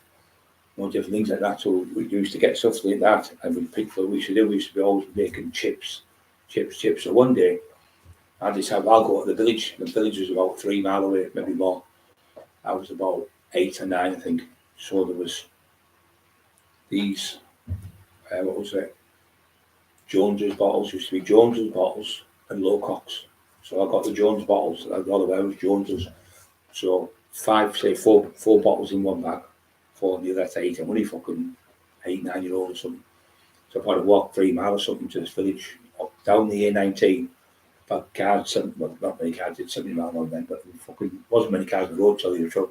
But I had to stay in the grass, so I had to walk the village. I got to the village, I got over this fence, got to the fucking little shop. Goes to the shop, I said, "Oh, can I just bring these bottles back?" She said, "Oh, we don't take Jones's." 2 Jones's, but she had 4 in that bag and 4 in that bag, 8 bottles. Oh, fucking hell. And anyway, I got to the fence when I got over and I was that exhausted, I couldn't carry them anymore. So my uncle Jerry said, "Oh, didn't you get the bottles? You should have brought them back." I couldn't carry them out, so it was fucking, they were whinging at me. But I couldn't do nothing. I couldn't get the money to buy, we're going to buy a loaf of bread, some margarine, and what was it? All the stuff to lard, it was called lard nowadays, to make the chips. I said, "I ain't come back." I wasn't crying, but I was upset when I got back, so I couldn't get food for everyone. So anyway, we just made a bonfire out the back, and we put the fire that you do in like when you're bonfire night. We made one of them, and we all had roast turkeys, and we had no butter or nothing, but we just ate them, and we got a turnip, and we broke it down and mashed them together. Yeah, we had a bit of cow's milk, and we put the milk on top of it and made it. And then one time when we were starving, and we decided, well, we'll make some dough. So we got this flour on its own, put it on there. In them days, it was like, in the kitchen was solid concrete, the kitchen floor. All the passage was solid concrete, but they had actual long carpet in there. The people who had it and rented it. It was £1 a week. The rent remembers. And we stayed there for 4 years, and the scariest bit was you had to go out the back on the night and get the fucking wood, And the loft used to open up. We used to have a ghost in there. It must have been Paul Sykes fucking up there again. But what it was, the wind used to rattle and just the wind would come down in a funny way and lift the loft up. So you thought there was somebody in the loft when you were a kid. So we'd have to go down there like that, and you'd go down with the candle because there's no electric. There was no electric in this house. For that time, there's no electric. There was no hot water unless you got the fire on, and it was the arc. You know the arc fires you got, the old-fashioned Victorian one of them. They were good because you could put stuff in like baked potatoes and that didn't cost you nothing. And we lived in the woods, big massive load of woods. We'd go out and get the wood. We didn't need coal enough, we just used to get the wood. But sometimes you'd go out and it'd be raining and stuff, you'd have to look for wood, it was a nightmare. And we lived there, like I say, 4 years. The kitchen sinks were big, massive, solid, like a slab, so stone slab, that's right, mate. And the fridge was the same. Yeah, the fridge, you put your stuff in there, you put a curtain around in the old days, and the slabs were like pure, about that thick, and that's where there was no fridges. We never had fridges, so you put your milk and stuff in there, and it would keep cool. And it would be in a part of the house where there's no sun would hit it. Like what they used to do, they used to have houses in between the old-fashioned ones. This is on its own, this one, but in the street houses, they'd have like ladders, they were called, each side with where you have a little window. But it would be freezing in there because it would be an alleyway. But they used to do it like that, so people would have them. The food would last longer because there's no fridges in them days. So we used to just put out stuff on the top to keep cool. And yeah, it was a fucking nightmare. Yeah, so anyway, Vaseline shampoo stuck out your eyes for fucking hard. My mum's a nightmare. She used to fucking get ready to go out with them big fucking bouffants. Hair up here like fucking shh, you know what, fucking aspirin, my eyes are bad. Shh, you know the fucking Ozone's fucking fuck for that. Fucking is she or isn't she wearing how many hairspray? It wasn't one of them, it was a fucking old fashioned one that I used to kill my eyes. Fucking pouring. The whole room would be like flies stuck in the air like that, fucking dandelions like that, fucking they were like an insect stuck like the fucking ones in the Jurassic Park ones where they're stuck fucking a million years in the amber. That was like amber, my mum's fucking hairspray. You could go like that and the whole fucking house would be set alight. You'd use that to set the fucking fire alight, fucking hell. And so I'm just going out and the hair would be like that, stuck. Go out like that, the hair would never move. The hair would stay in the same position all fucking up and you come in fucking, oh, it's fucking mad. Yeah, fucking class. So anyway, but it was a better time, I think. A better time because you didn't have time to be bored. You go and get the shop and they're 3 mile there and 3 mile back. You wouldn't get a kid now. You get fucking put in jail, send your kid to the shop. But my mum wasn't there. My Uncle Jerry was staying with us and my dad wasn't there. He was working on the ice cream vans.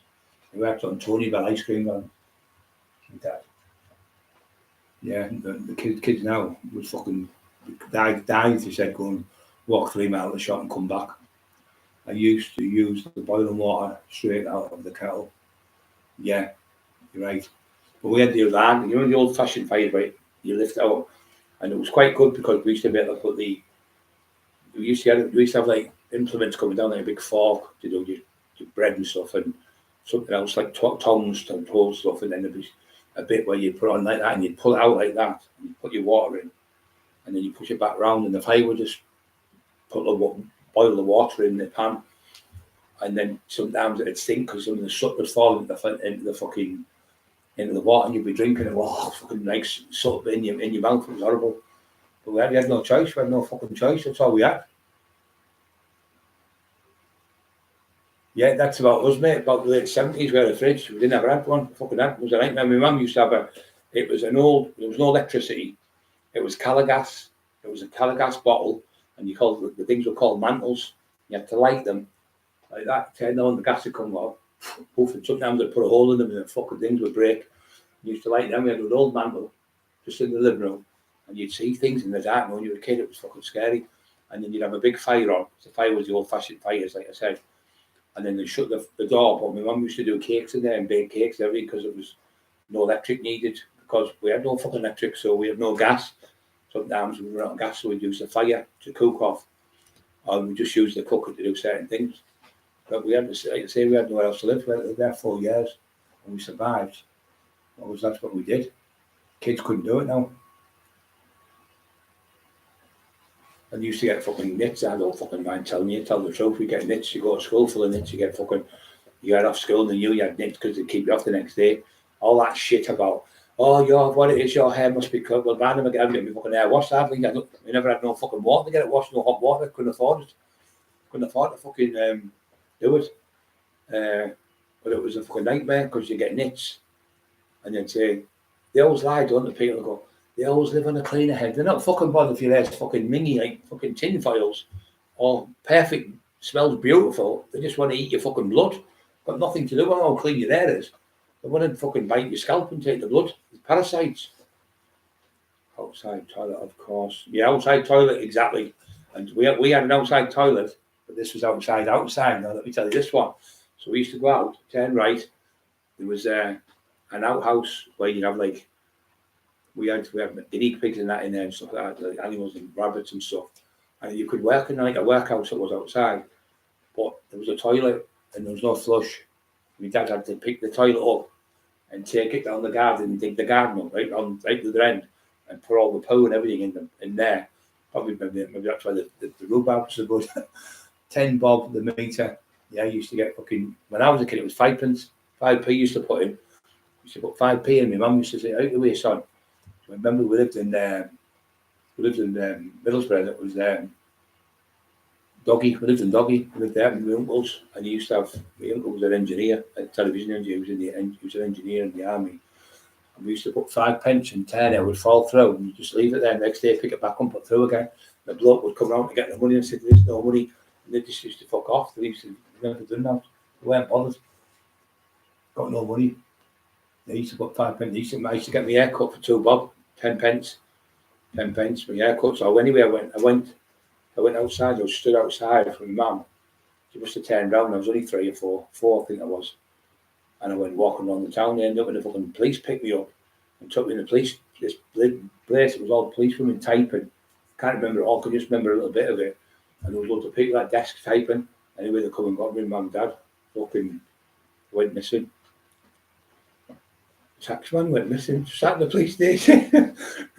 Well, the police station, it was it's still there now today, the building, but I can't remember what it's called now. It was when they used to do all the typing. Rest in peace, Wildman, yeah, he was a good lad.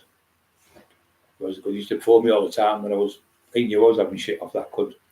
So I feel like smashing his face in, Brian, but I can't, obviously, because I went for Sean, he worked with Sean. But Sean Atwood knew what he was doing, he fucking said. He phoned me up one day and went, he's only ruined War Cry pubs. He spent all the fucking, when Brenton's been giving them the money, Doyle's been spending a lot on fucking renty boys and all that stuff and fucking renty lads. I don't know what he's doing with them. Probably buying them ice creams. Yeah, really. Fucking ice creams. Yeah, so he was in there. Sorry, he was in there down London. Like I say, he's been kicked off the shit. I was just going to shelter. He's been kicked out of the Ripper tour now. So we have to bring a new one on one. I mean, that's what it's all about. Rippers from Middlesbrough. So yeah, there was the area challenge. What we used to do, me and my mate Dorsey, we used to nick off. And where we lived in, he lived in Warren Road. He used to spot Stoke City's family from Stoke. And then I spotted, Stoke, yeah, Stoke was at Liverpool. That was Liverpool he spotted, I think. I think he spotted Liverpool and Stoke. So anyway, we used to nick off, and we'd go down the town, and we used to jump. What we used to do, he could write half decent, or he'd get a note off his mum from an old note, was on the top 94, whatever, and he'd use a note to go to the shop. So we used to go to the shop, and I'd go around the back. It was the old Coronation Street shops in fucking, not Westview, it was in the Central, in Hartlepool. And you could just jump on the fucking thing. So it was the summertime, and they used to have a big open fridges, massive fucking ones, and they had big massive pork pies and things like that. So, and what we used to do, we used to pinch the bottles out the crate. You know, the crate, they pinch 2 of that one and 2 of that one, and put the other one on top of it so you couldn't see, and then go round another one, pinch another few, and get maybe fucking 10 bottles for like 20p. It was 20p, yeah, 20p was a lot of fucking money. It was only 3p. It was 3p for a Mars bar. So what we used to do is he'd go in with a note, and I'd be outside.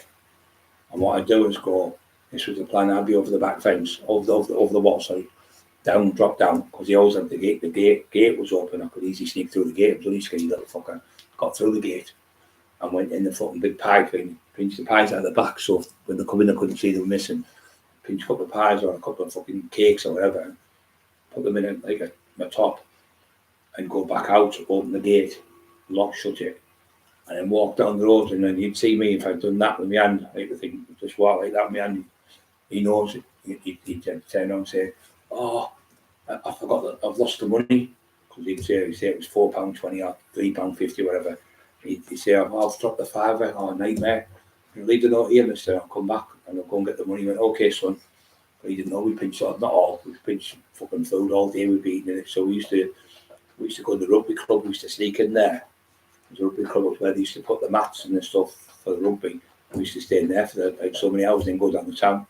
We'd go into like bins and all them places. Not the bins. And in there was only one bloke, and we used to get pinched all sorts. And he was one of them all. The F-white sergeant made him with it. He had like a red uniform with a white hat and with a black hat, sorry, and a white crest thing on. And we used to fucking pinch in there. He was fucking behind the back. He was in the law. It's fucking, that's what you had to do.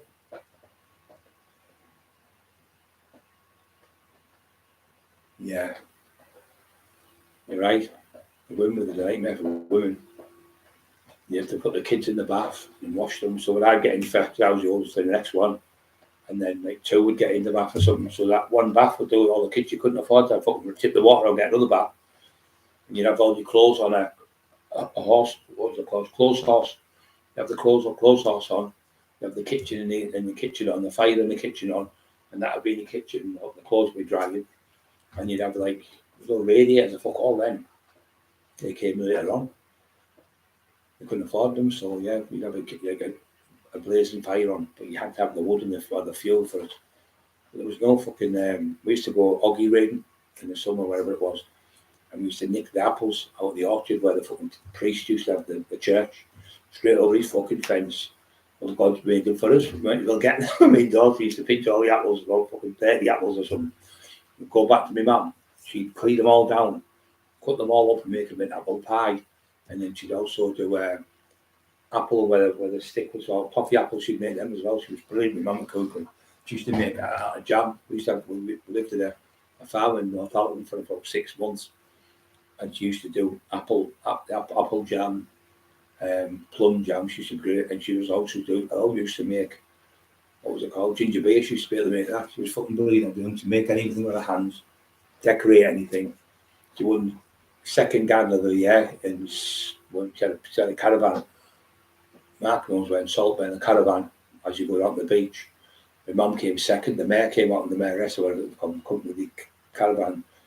My mum and dad got the second best prize for the best caravan what's it called?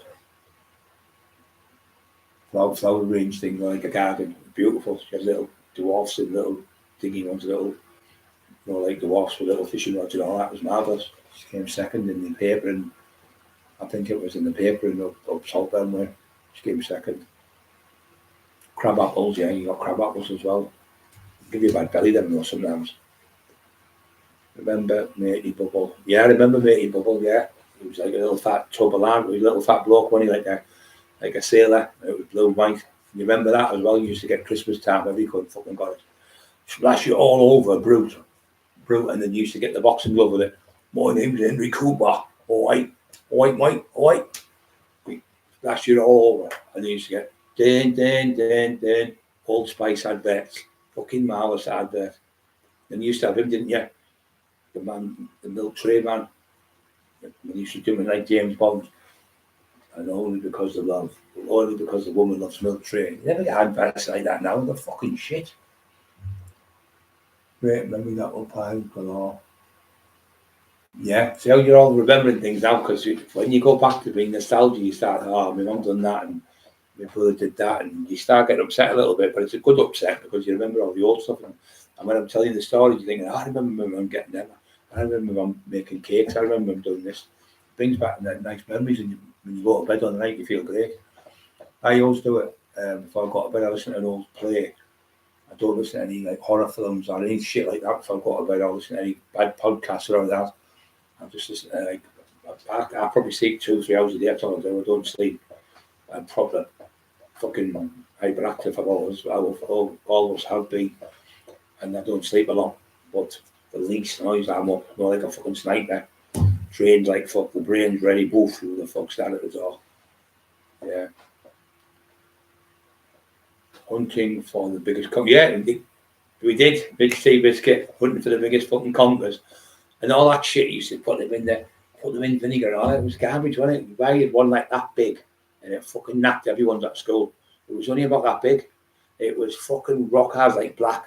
Pure black it was. It was a beauty conker. I remember we went to this field and we were conker raiding. And they were fucking massive big green fucking things. Little spike. Looked like, you remember them? There's one of the Mark knows what I'm on about. That big thing in there, salt bed, goes to the water, the bomb. Like it's where they float and they've got spikes on them. How are they called now? A mine. They look like mines, the conkers. But we went to this field, it was in Red Cows up in Anniston. And I went over the fence. Anyway, we fucking went in to get some apples and pinch these conkers. I'm up the fucking tree and anyway I come down. When I jumped down off the tree, I got stuck in the mud. My shoe got stuck, so I had to go back to my shoe. And the farmer fucking shot me with a fucking salt right up the fucking ass. When it stung like fucking shit myself. And can I have my shoe back, mister? He went, hey, you don't be coming here again, yo. Next time I'll shoot you. I could shit myself. But they ran off and left my cousins ran off. And now Jerry, my uncle, they left us in the field. They couldn't say I was only about fucking 10 or something. They were all about 15. Yeah, my shoe got stuck in the fucking mud. I was like trying to get my foot out and my foot come out. I had to run off. All my foot was minging wet. It was Conker Wood and Red Cow was up there. Old Spice, yeah, Old Spice. Okay, I used to get them, didn't you? After 8, you always got your mum them because it was dead cheap. And we used to save up the Green Shield stamps. We used to go to shop for people and put them in the Green Shield stamps book. And at the end of the year, you get like, say, or whatever for your mum and your dad like presents by saving up the Green Shield stamps. You have to do it, didn't you? No, sorry, Old Spice, that was another one, yeah. Old Spice. I like the advert, it was brilliant. The advert's called All Fortuna. All Fortuna was the theme tune to it. So they're going to get fuck all, mate. Nothing. Cops get me in, do anything, I just fucking boof. All Drive Ackland was brilliant for conkers, trees. Yeah, you get places like that. Conker Wood was one, that's what it was called, obviously, Conker Wood in Eston, where Peter Road, have a straightener with people up there. Just 1-to-1, no one else there. Proper lad in, like, proper fucking fighter. Yeah, Kevin Keegan was in it as well with money. But they had a brother, didn't he? Identical brother to Henry Coburn. 2 of them were boxers, but he wasn't good, the other one. Identical. He won that. He beat Mound Ali because they cut the fucking gloves. Angela Dundee snipped the gloves with a Stanley knife or a little scalpel or whatever. And then they give him 5 minutes to put the gloves back on. And then he'd recovered. He really caught that. I think it was a left hook he caught me. He took his fucking head off. He thought it's only Henry Coburn, 13 stone 6 or something he was. He didn't have fucking drop him. But he punched him all over the second fight. They had a second one. He destroyed him. But there's always a chance in boxing if you get caught. And steel bongies. Yeah, steel bongies. Well, where we lived, they used to make them in the where we lived, we sneak over the fence. You know, Bobby was fucking like that. The Steely it was called. The Steely. STEELY, I think Steely it was called. And they made ball bearings in there. They made all different sizes of ball bearings. We used to get them. We used to get Moody's as well, not from there, in different places.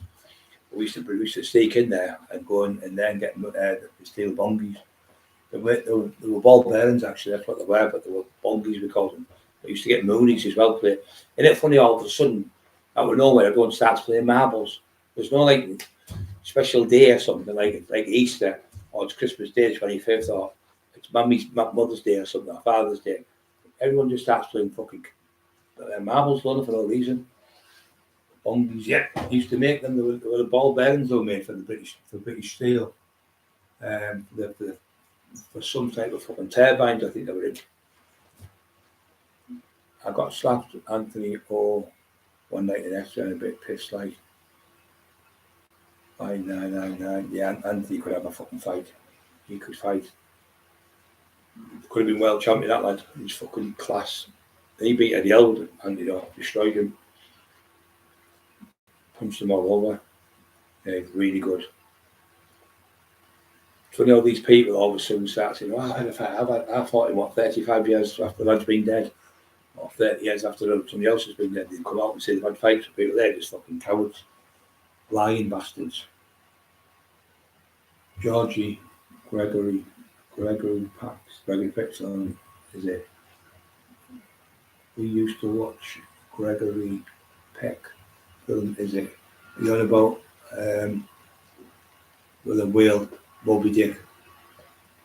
The first name of that is called They Call Me Ishmael. That's the first line in the quiz. What's the first line in Moby Dick? It's They Call Me Ishmael, which is the big bloke. Pequod, I think he's called. Wigwag, Pequod, that's what he's called.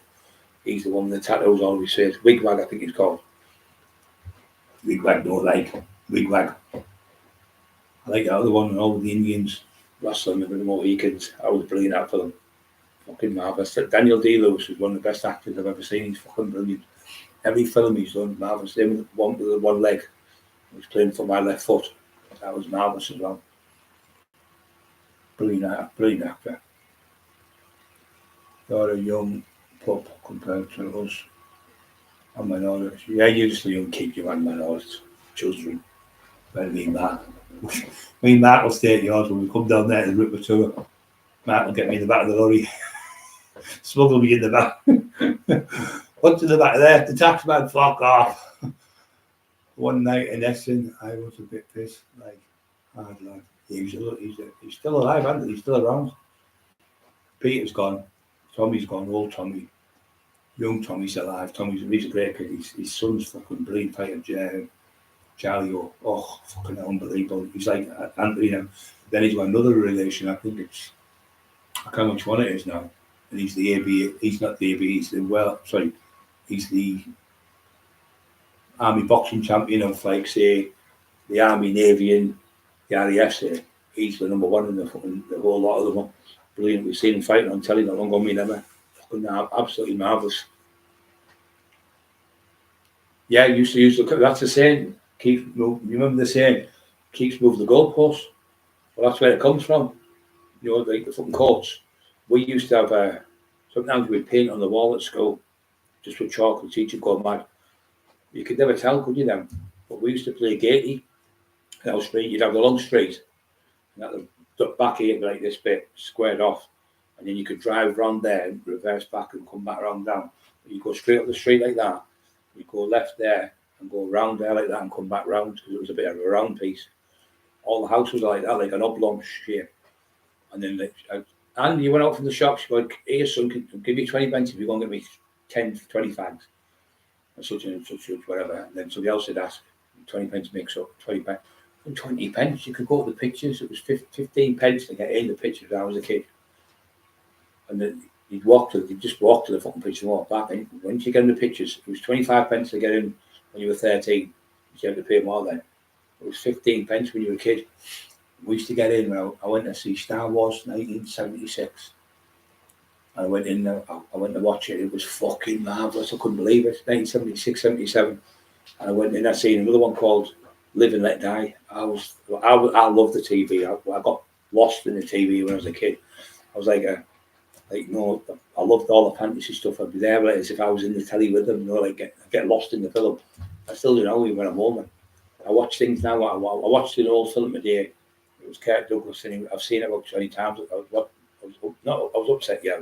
Think about my dad, because my dad watched it in Greythorpe, it was a little village, what was made for the RAF, where the war was in.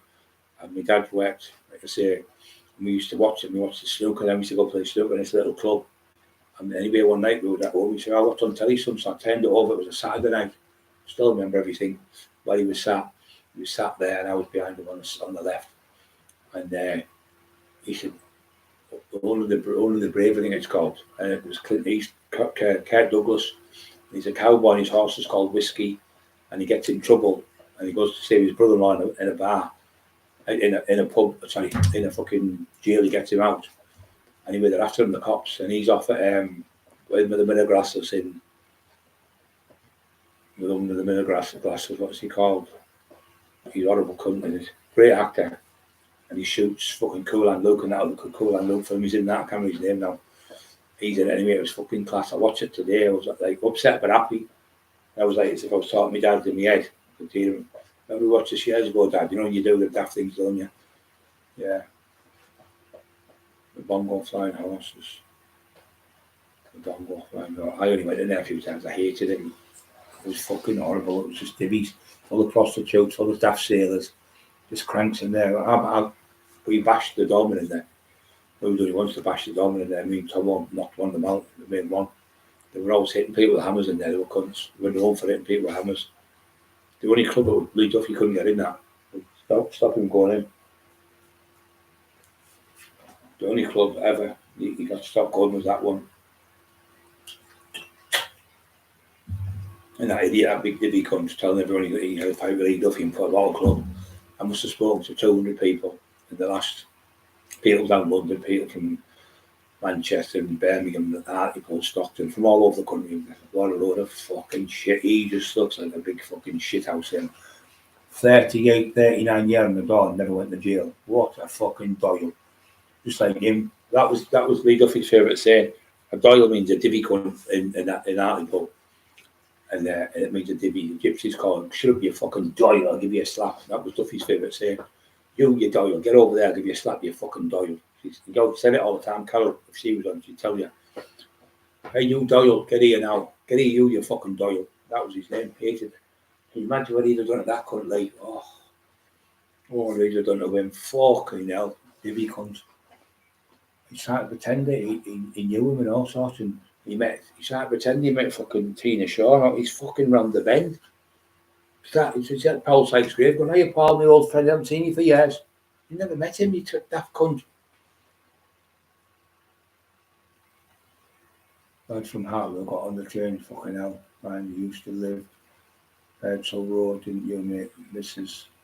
brother-in-law has a house on the Suffolk Street. What's the name? I'll probably know them.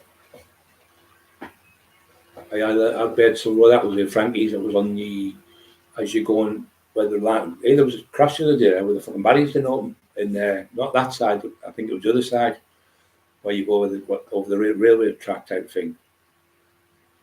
On the other side, where you go towards what's it called? You know, Wheatlands Park up that way. Yeah, crossing that side there failed to open or something. There was a big crash with a car went into it.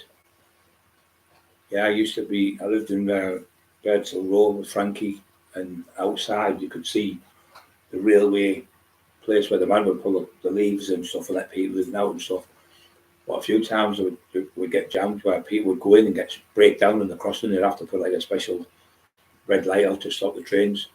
I lived there with Frankie for about a year or so. I used to pop in all the time and see him. He's passed away now. He was a brilliant fighter. He fought in Madison Square Garden. He had 17 fights in America in the 40s. He won them all. And he fought in Madison Square Garden. Fucking marvellous fighter he was. He showed me that right uppercut. Out of 4 right uppercut from about 3 inches. And put every bit of energy in how to do it.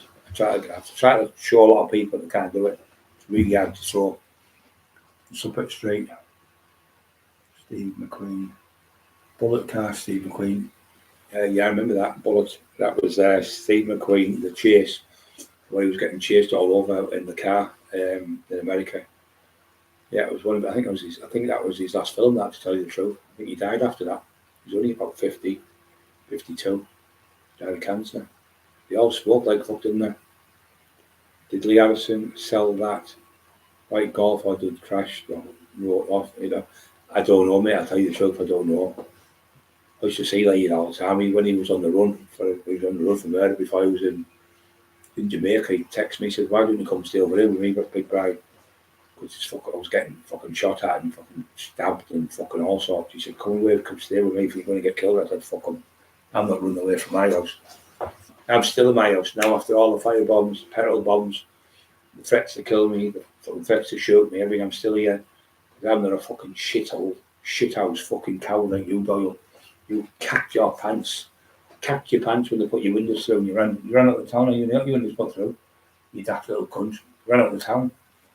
Fucking shit himself. Gone like a fucking Linford Christian. A cross between Linford Christian and Usain Bolt. Fucking hell, he couldn't wait to get out. Help! They're going to kill me, help! Screaming out the window at the IRA with his gun. It was all fucking cuckoo shooting his head. The woman lived across the road, I know her. Emma knows her, and Carol Edward knows her. There was no fucking IRA with guns. It's all in his fucking deranged head. Totally deranged. Don't forget to push like buttons, guys, as you come on. We're nearly at fucking 300. So we're nearly at 100 already. We've only run 3 weeks. You used to live in bed. Yeah, I did. I haven't been to, but that was rough. I'm not joking. It was nowhere. Even now, it still says in the newspaper the worst place in Britain if you're going to get shot per person, per 1,000 people. That's how they work it out. Is Middlesbrough. If you're going to get mugged, the worst place to get mugged would be Middlesbrough on a Friday or Saturday night. Worse than anywhere in fucking the UK. And also, you would think Birmingham or Liverpool or London or something, that would be worse. It isn't. Per person, Middlesbrough have been the worst for about 20 years. And I think it was the worst place in Britain to live. And I think Hartlepool's the second worst. But the police force has always been the worst police force since the 80s. There's never ever been a decent police force in Middlesbrough, ever. They're all corrupt, they're all taking drugs, they're all bent, they're all letting people like Tin Doyle. Scruffy cunt, smelly fucking ginger fucking tramp he is. Yeah, you're right, mate. The shitholes, the house or something. Yeah, they're really bad out. They're really bad, the houses. They'll tell you this needs all redone again, and he's knocking down. It's just like Coronation Street. You're right. It's just old fashioned. Really, really bad.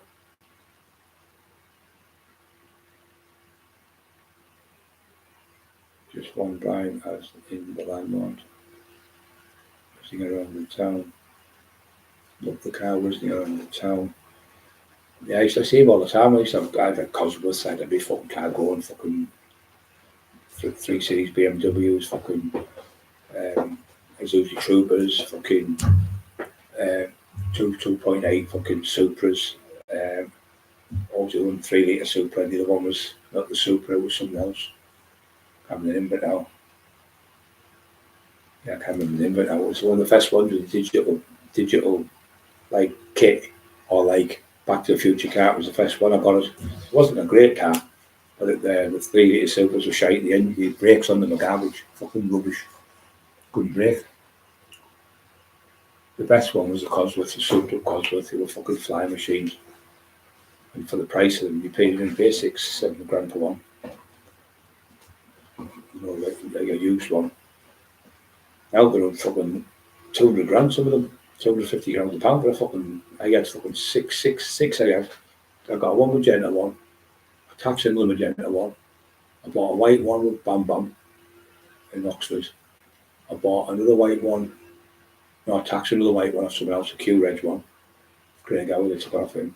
That was 4. And I had a Moonstone, but it was shite really, the colour was horrible. I don't know why I got that car.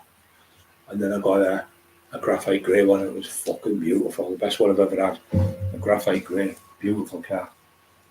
You know, the grey, like people are getting all the walls, all that grey, that darkish grey. That colour, it was fucking beautiful. Flying machine. Coppers couldn't get anywhere near me, nowhere near me. Chasers all over the fucking place. We'd pull over to what you want. What do you seriously want, you silly cunt? What you stop me for? Well, what it is I said, listen, fuck off. You just jump in the car and fuck off. I didn't give a fuck. I'd be stopped with them and go, I didn't know it was you, Brian. Yes, you did. Stop telling fucking lies.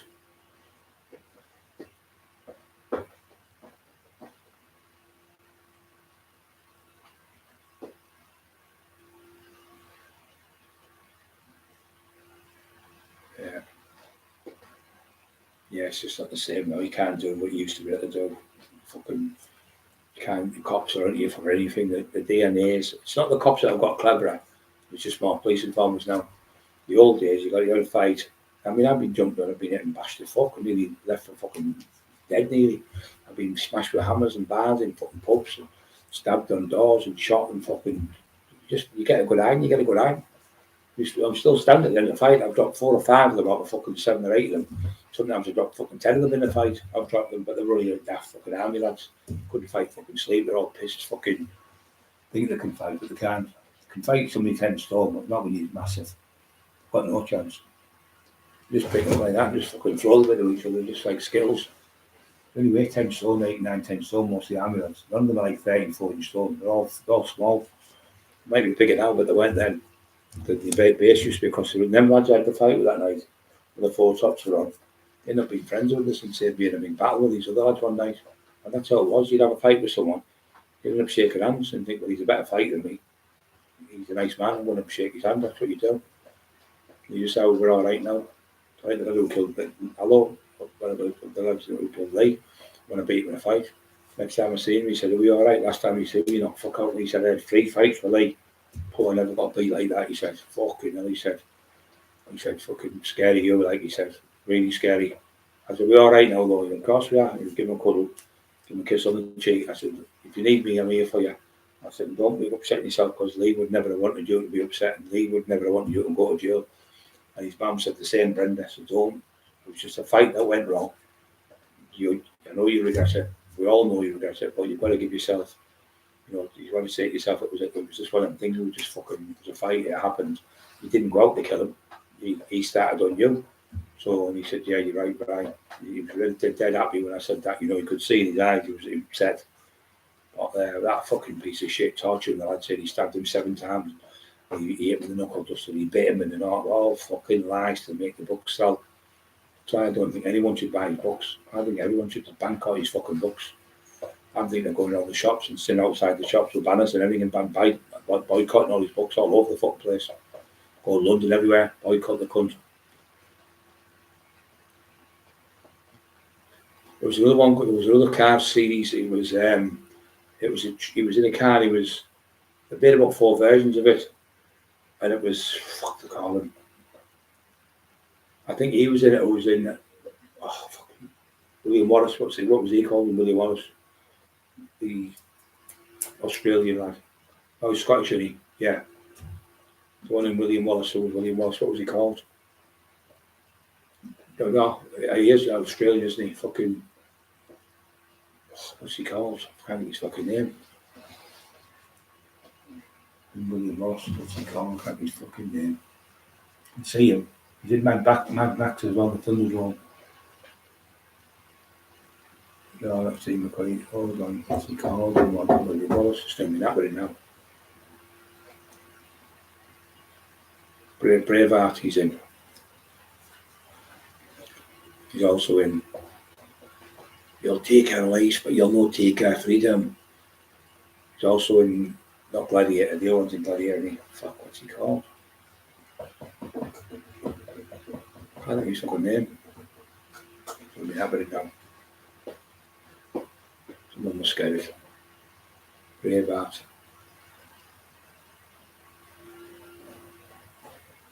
I can't do the story till I find the name. Okay, now. Mel Gibson, that's it. Mel Gibson's in the film. Now for that film, fucking hell. Mel Gibson's in it. Mel Gibson's in it, and is he in it? I think he's in it.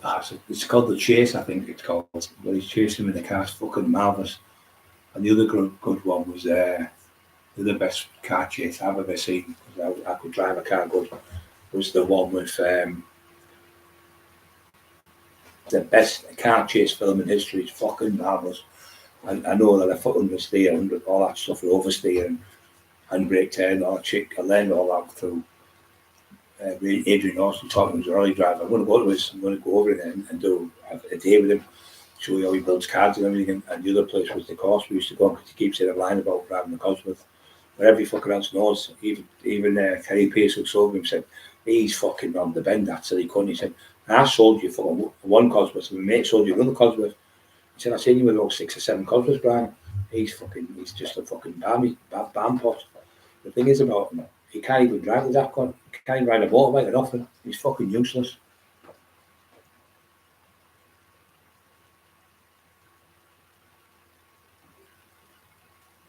I had a convertible RS, an RS. I was tight in it, but it was I like the car, but I bent the fucking clutch out, and the wheel spinning. Wasn't even van, got off some in the bottom. Got rid of, costing so much. I'm trying to think that film he's in, and he's fucking in the film. And he says, my suits are worth 160 grand. He wants the money off them. But the original one was fucking, can't think of his name.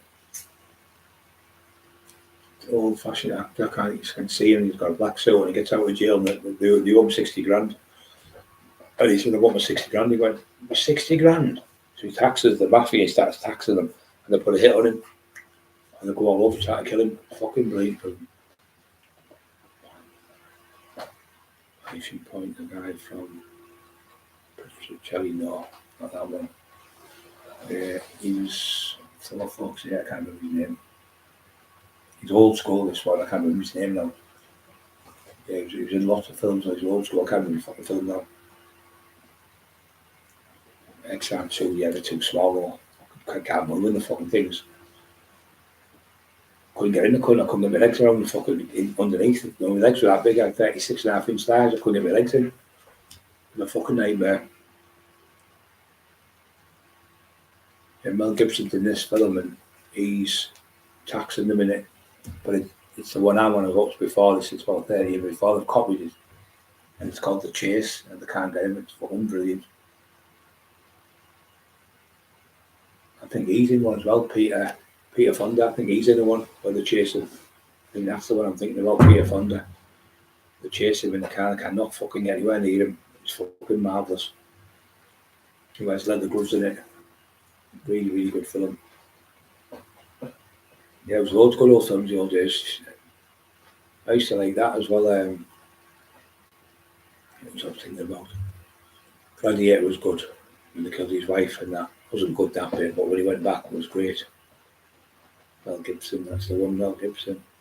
Yeah, he's in the film and he goes around and it's fucking, you know, he's in the Good, the Bad and the Ugly. No, that was bad. He's in the Magnificent Seven, this block. He's the one with the knife. Big tall, James Corbyn's in it, that's it. James Corbyn's in the film. And I think it's Mel Gibson who's chasing him for the stuff. He went, I want the money for the suit. I want the money for the suit. He went, 60 grand, me fucking suit to Westmore. And he shoots him. And it's the mafia, he's going around killing the mafia boss. It's fucking brilliant for him. I can't remember the name of it. I think it's The Chase or something it's called.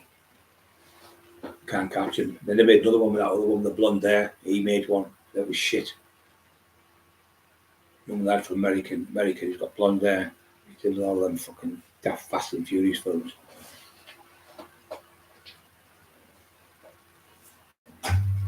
Sure. I only young lad. The only thing I was about 20 at the time, the 80s. Yeah, that's the best car chase, the Ronin. Fucking marvellous car chase.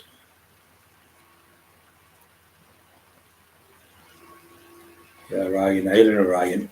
It was like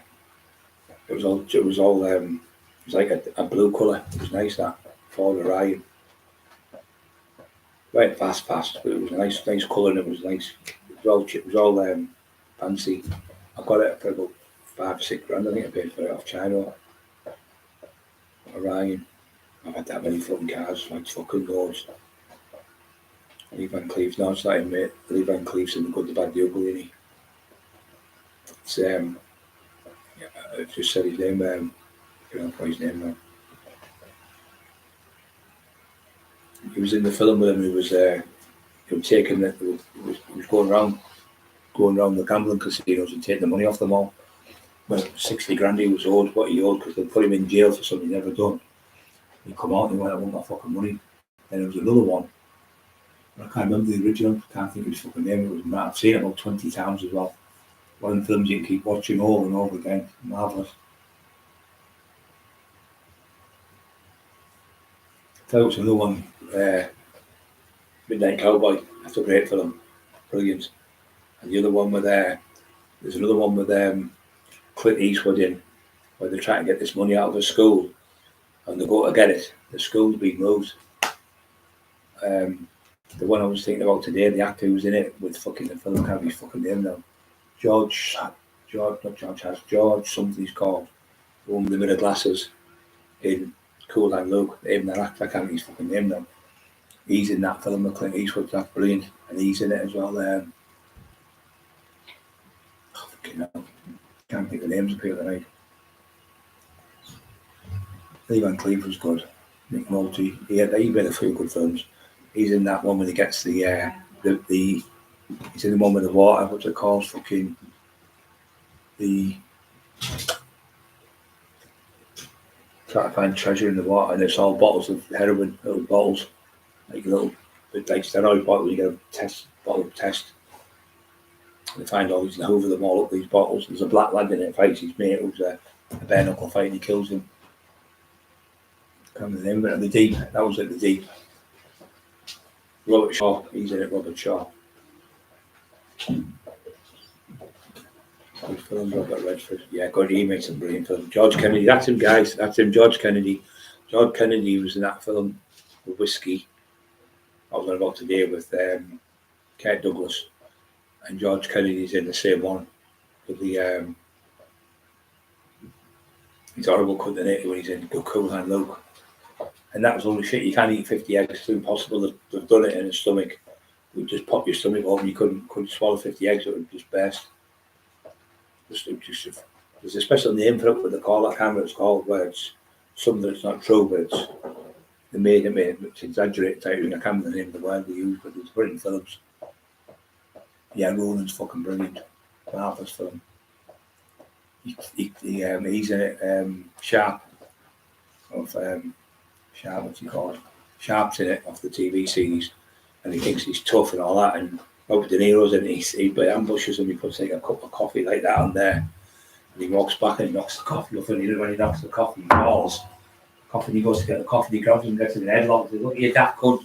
Supposed to be in the army. I've just fucking ambushed you with a cup of coffee. You silly cunt. You've never been in the army, right? Where do you put the? What colour's the house? What colour's the house at such and such in the army, in that army base?" He sat there like going, "What colour's the fucking the colours in the such and such in the army base?" He's going. Anyway, he can't do it. So he walks away, and he walks away, and he says, "What was the colour?" He said, "How the fuck's it? I don't know what colour it is." He'd never been there, but he blagged them. But he knocks the cup of coffee over, and the coffee spills because he knows what he's doing. He's fucking he's XSES or something. No, XSES, no, he's MI5. The very CIA is fucking brilliant for that, and I love it. It's marvellous. You've got to watch it. Ransom, that's that film. Ransom, yeah, that's the one. That's not. Ransom, I think, is the one with the little boy, isn't it? Where he kidnaps his son, and when he comes, the man who said, "I've got your son. I've found him for you. I've saved him. I've killed these people." When he comes back, he starts talking. He goes, "Hello, mate," and he goes, "Oh yeah." And the kid can remember his voice because he's had been kidnapped for a week. And the kid stands there, and Mel Gibson looks at his son's face and sees the fear in his face, and the kid starts peeing himself, and he realises he's a fucking Roman. He ends up shooting him in the film. It's fucking class. Robert Redford's best film was 3 Days of the Condor, and also the best one was Butch Cassidy and the Sundance Kid. Fucking hell, I must have seen that 100 times. Fucking brilliant. He goes, "Hey, come on, we need to go." This daft could like fucking Doyle, like I've seen in fights, sat there crank. Sat there. I've had it done to me a few times when I've been out. They've gone, "You have to pay to get in here." I don't. You have to pay to get in. The dog, no, he doesn't. No, he does. This is a daft cunt from Newcastle. A bit like that daft fucking Elwood, like a divvy daft cunt, big dog. No, he has to pay. Everyone has to pay. And he went, "He doesn't." The dog was saying. Then the owner said, "He doesn't." So he goes in the room. He comes running back in about 3 minutes. He went, "I'm sorry, Brian. I didn't know you were Brian Cockerill. I'm sorry. I didn't know. I promise I didn't. Shit yourself. Fucking cack yourself. You don't worry about it. You're just doing your job." But about that, me and Emma's been in a few times and I've done it. It doesn't bother me. Lee used to be a cunt for doing it. He goes, "Do you know who I am?" I go, "No." "You don't know who I am, do you?" He went, "My name's Lee Duffy." He went, and start getting a fucking speech impediment, or the fucking start shaking like a leaf. And do the shit the pants. You know, you've got a big name in certain towns. People have that name and they go, "Fucking hell, Tony, your buddy just fucking offered out Brian Cockerill." He went, "Oh my God." And they shit themselves. They come over and I always say, "Look, there's my hand. Get us a drink while I'm doing together and be all right with them." Never knock people out because of it. Never did it because they don't know who you are. You don't do it because you can fight them, because it's just been a bully then. So I'd just be having a drink with them. And yeah, I thought it was clever with Cockerill. He said he was smashing with me. I like filming yesterday. He was talking. He said he was talking. There was about six people with him. Next minute, there was about 20 outside a pub in Eston, I think it was. Talking to all of them. Some of them from London come down and said, "Oh, you really Brian Cockerill attacks, man. I've got your book." He said, "You won't believe how big your name is in London where I live." The other one said, "I'm from Birmingham." He said, "Everyone in Birmingham knows the taxman." The other one come on from some fucking white house. Said, "Everyone talks about you all the time. Who would beat that one? Who would beat that one?" The taxman always wins where we live. I think he was from, one was from Birmingham, he said, one was London, one was from Eston. I think the other one was from Red Car. He said, "You always your name in Red Car Scotch Bride still from when you were a kid. They all call you that, the Marathon Man." That was a great film, that, yeah. Sean Bean, that's it, yeah. Yeah, Sean Bean's in it. He thinks he's hard. He goes, "How would you shoot him?" He said, "Well, I'd put one man here and one man there." He went, "Yeah." And he shoots him, and then he shoots him, "You're fucking daft. You've never been in your life, you're full of shit." And he puts on his toes, he shits himself. And he ambushes him with a cup of coffee. It's fucking class. But the bloke who's in it, who drives the car, Leon's in it, about Leon, the film. Matilda, she's called. Just, he's in it, fucking. The horrible cunt, he's a cop in it. Moore's fucking off EastEnders, her brother. He's a good actor, I liked him. What do you call him? Gary Oldman. He's fucking brilliant actor, him. Plays the vampires and everything, he's fucking brilliant. Yeah, Marathon Man's about the Jews in it, who pinched he was a Jewish, if I'm right, he was a Jewish Nazi. He was a prisoner, held in prison of the Jews. He was horrible cunt. It was called, oh, I fucking know what was his name. Fucking name. Like the Grim Reaper type of name. He was like, he was from Auschwitz, I think he was in. A Jew. Such a judge, a Jew. "I see you, I never forget you." The Jewish old woman sees him in the street, and that he's a murderer. Murdered loads of millions of people he murdered. He has a name, I can't remember his fucking name now. She's screaming at him, he stabs her. Them knives open up like a flick knife. And then Marathon Man gets captured. It's brilliant. I think 1970s it was made. George Kennedy, I like George Kennedy. He was good in that one when he went Cool and Love. It was brilliant.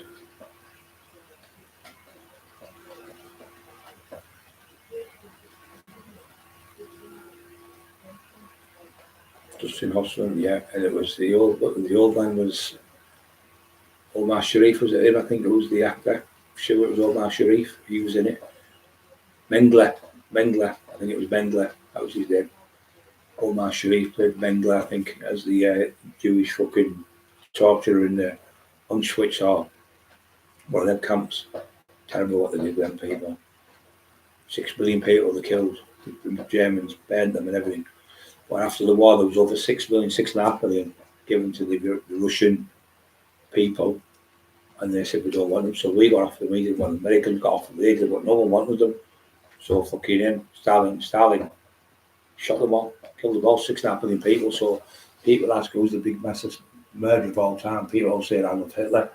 It's Joseph Stalin's the biggest killer. He killed 6.6 million, I think it was. Fucking disgusting, that, isn't it? Fucking disgusting, just wiping people out for no reason. That's fucking disgrace. The Monkey King, yeah, I like the Monkey King. He's in the Black Lad was in it. He was called. He used to call him like TV or something. They called him because he was always wanted to be in the telly. The big laugh off the big massive bodybuilder lad. And he died of an heart attack. Too many steroids. He was taking too many steroids. 52, I think he was when he died. But he used to be working and put pipes down like range and stuff. You know, like TV pipes or something. You know, like where you get the cables and that. He worked on there for years, and he kept going to places. So he got his first chance with him who's got dementia now. Die Hard films, Bruce Willis. He got his first thing when he was in the one with the flight, Armageddon, it's called. He got him in the first film. And then he was brilliant. He was in that other one where he was in the prison where they electrocute you and that. And that horrible screw was horrible in it. Mr. Jangles was the mouse that lived forever. Right guys, I'm going to go because it's the 3 hours I've been on. It's been marvellous, absolutely class. See, when you when you listen, Ray Winston, good actor here, he is very good. I liked him in the old stuff. Yeah, he's good. I was never wishing of Monkey Magic the other day. I just sort of watch, give that a watch. See, I mean, it brings back memories when you do all them things. It keeps you on your toes and you think, you'll watch it and go, I remember my mum made me dinner when I was watching this, or I remember I used to go to such and such, or I remember I used to knock around with such and such, and it brings back great memories and all the euphoria starts coming back and the endorphins and that good memories factor comes in your head. But when you're reading the news, oh, a little girl was raped today, 2 women ran over you, and for fuck's sake, if she watches it, I wouldn't watch none of it. I won't watch nothing, it's not beneficial to me. I like watching documentaries and stuff. Sharp Heroes, yeah, it was good. Sharp, good series. He was in that when he played the best part with all the Essex boys when he played that. She used to go out with him there off Aveline off bread. Remember Aveline? Sounds like you say Aveline of Coke, Aveline. And she was in that. That was his wife in real life. And she died of cancer there off bread. Right, I'm going to show because he's going to come make some din-dins. I'll let her push this off, guys. I'll be back on tomorrow. And Paddy's going to be coming on the next few days as well. He's going to give me a ring the next few days. So thanks very much for listening to me again. It's been a pleasure and an honour. I've had a great night and thank you very much, everyone. And don't forget to subscribe to the channel, it's free. Look on the Jimmy O Show, Jamie Doyle, talking about Paul Sykes, and you'll see what we're all going on about, what most of us are watching now. But the more people watch it, the more people understand why I'm going the way I do. So thank you very much. God bless. Class then. Brilliant people we've got on there, you know, absolutely great people.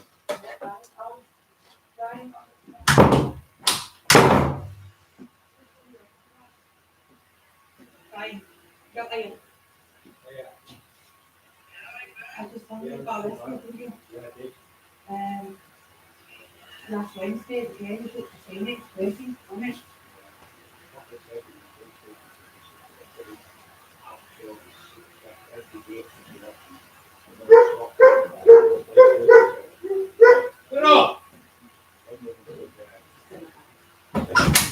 I feel like pinball ball machine for Shelley in the morning, Jamie in the afternoon, Shelley at tea time, all day long, all the do so.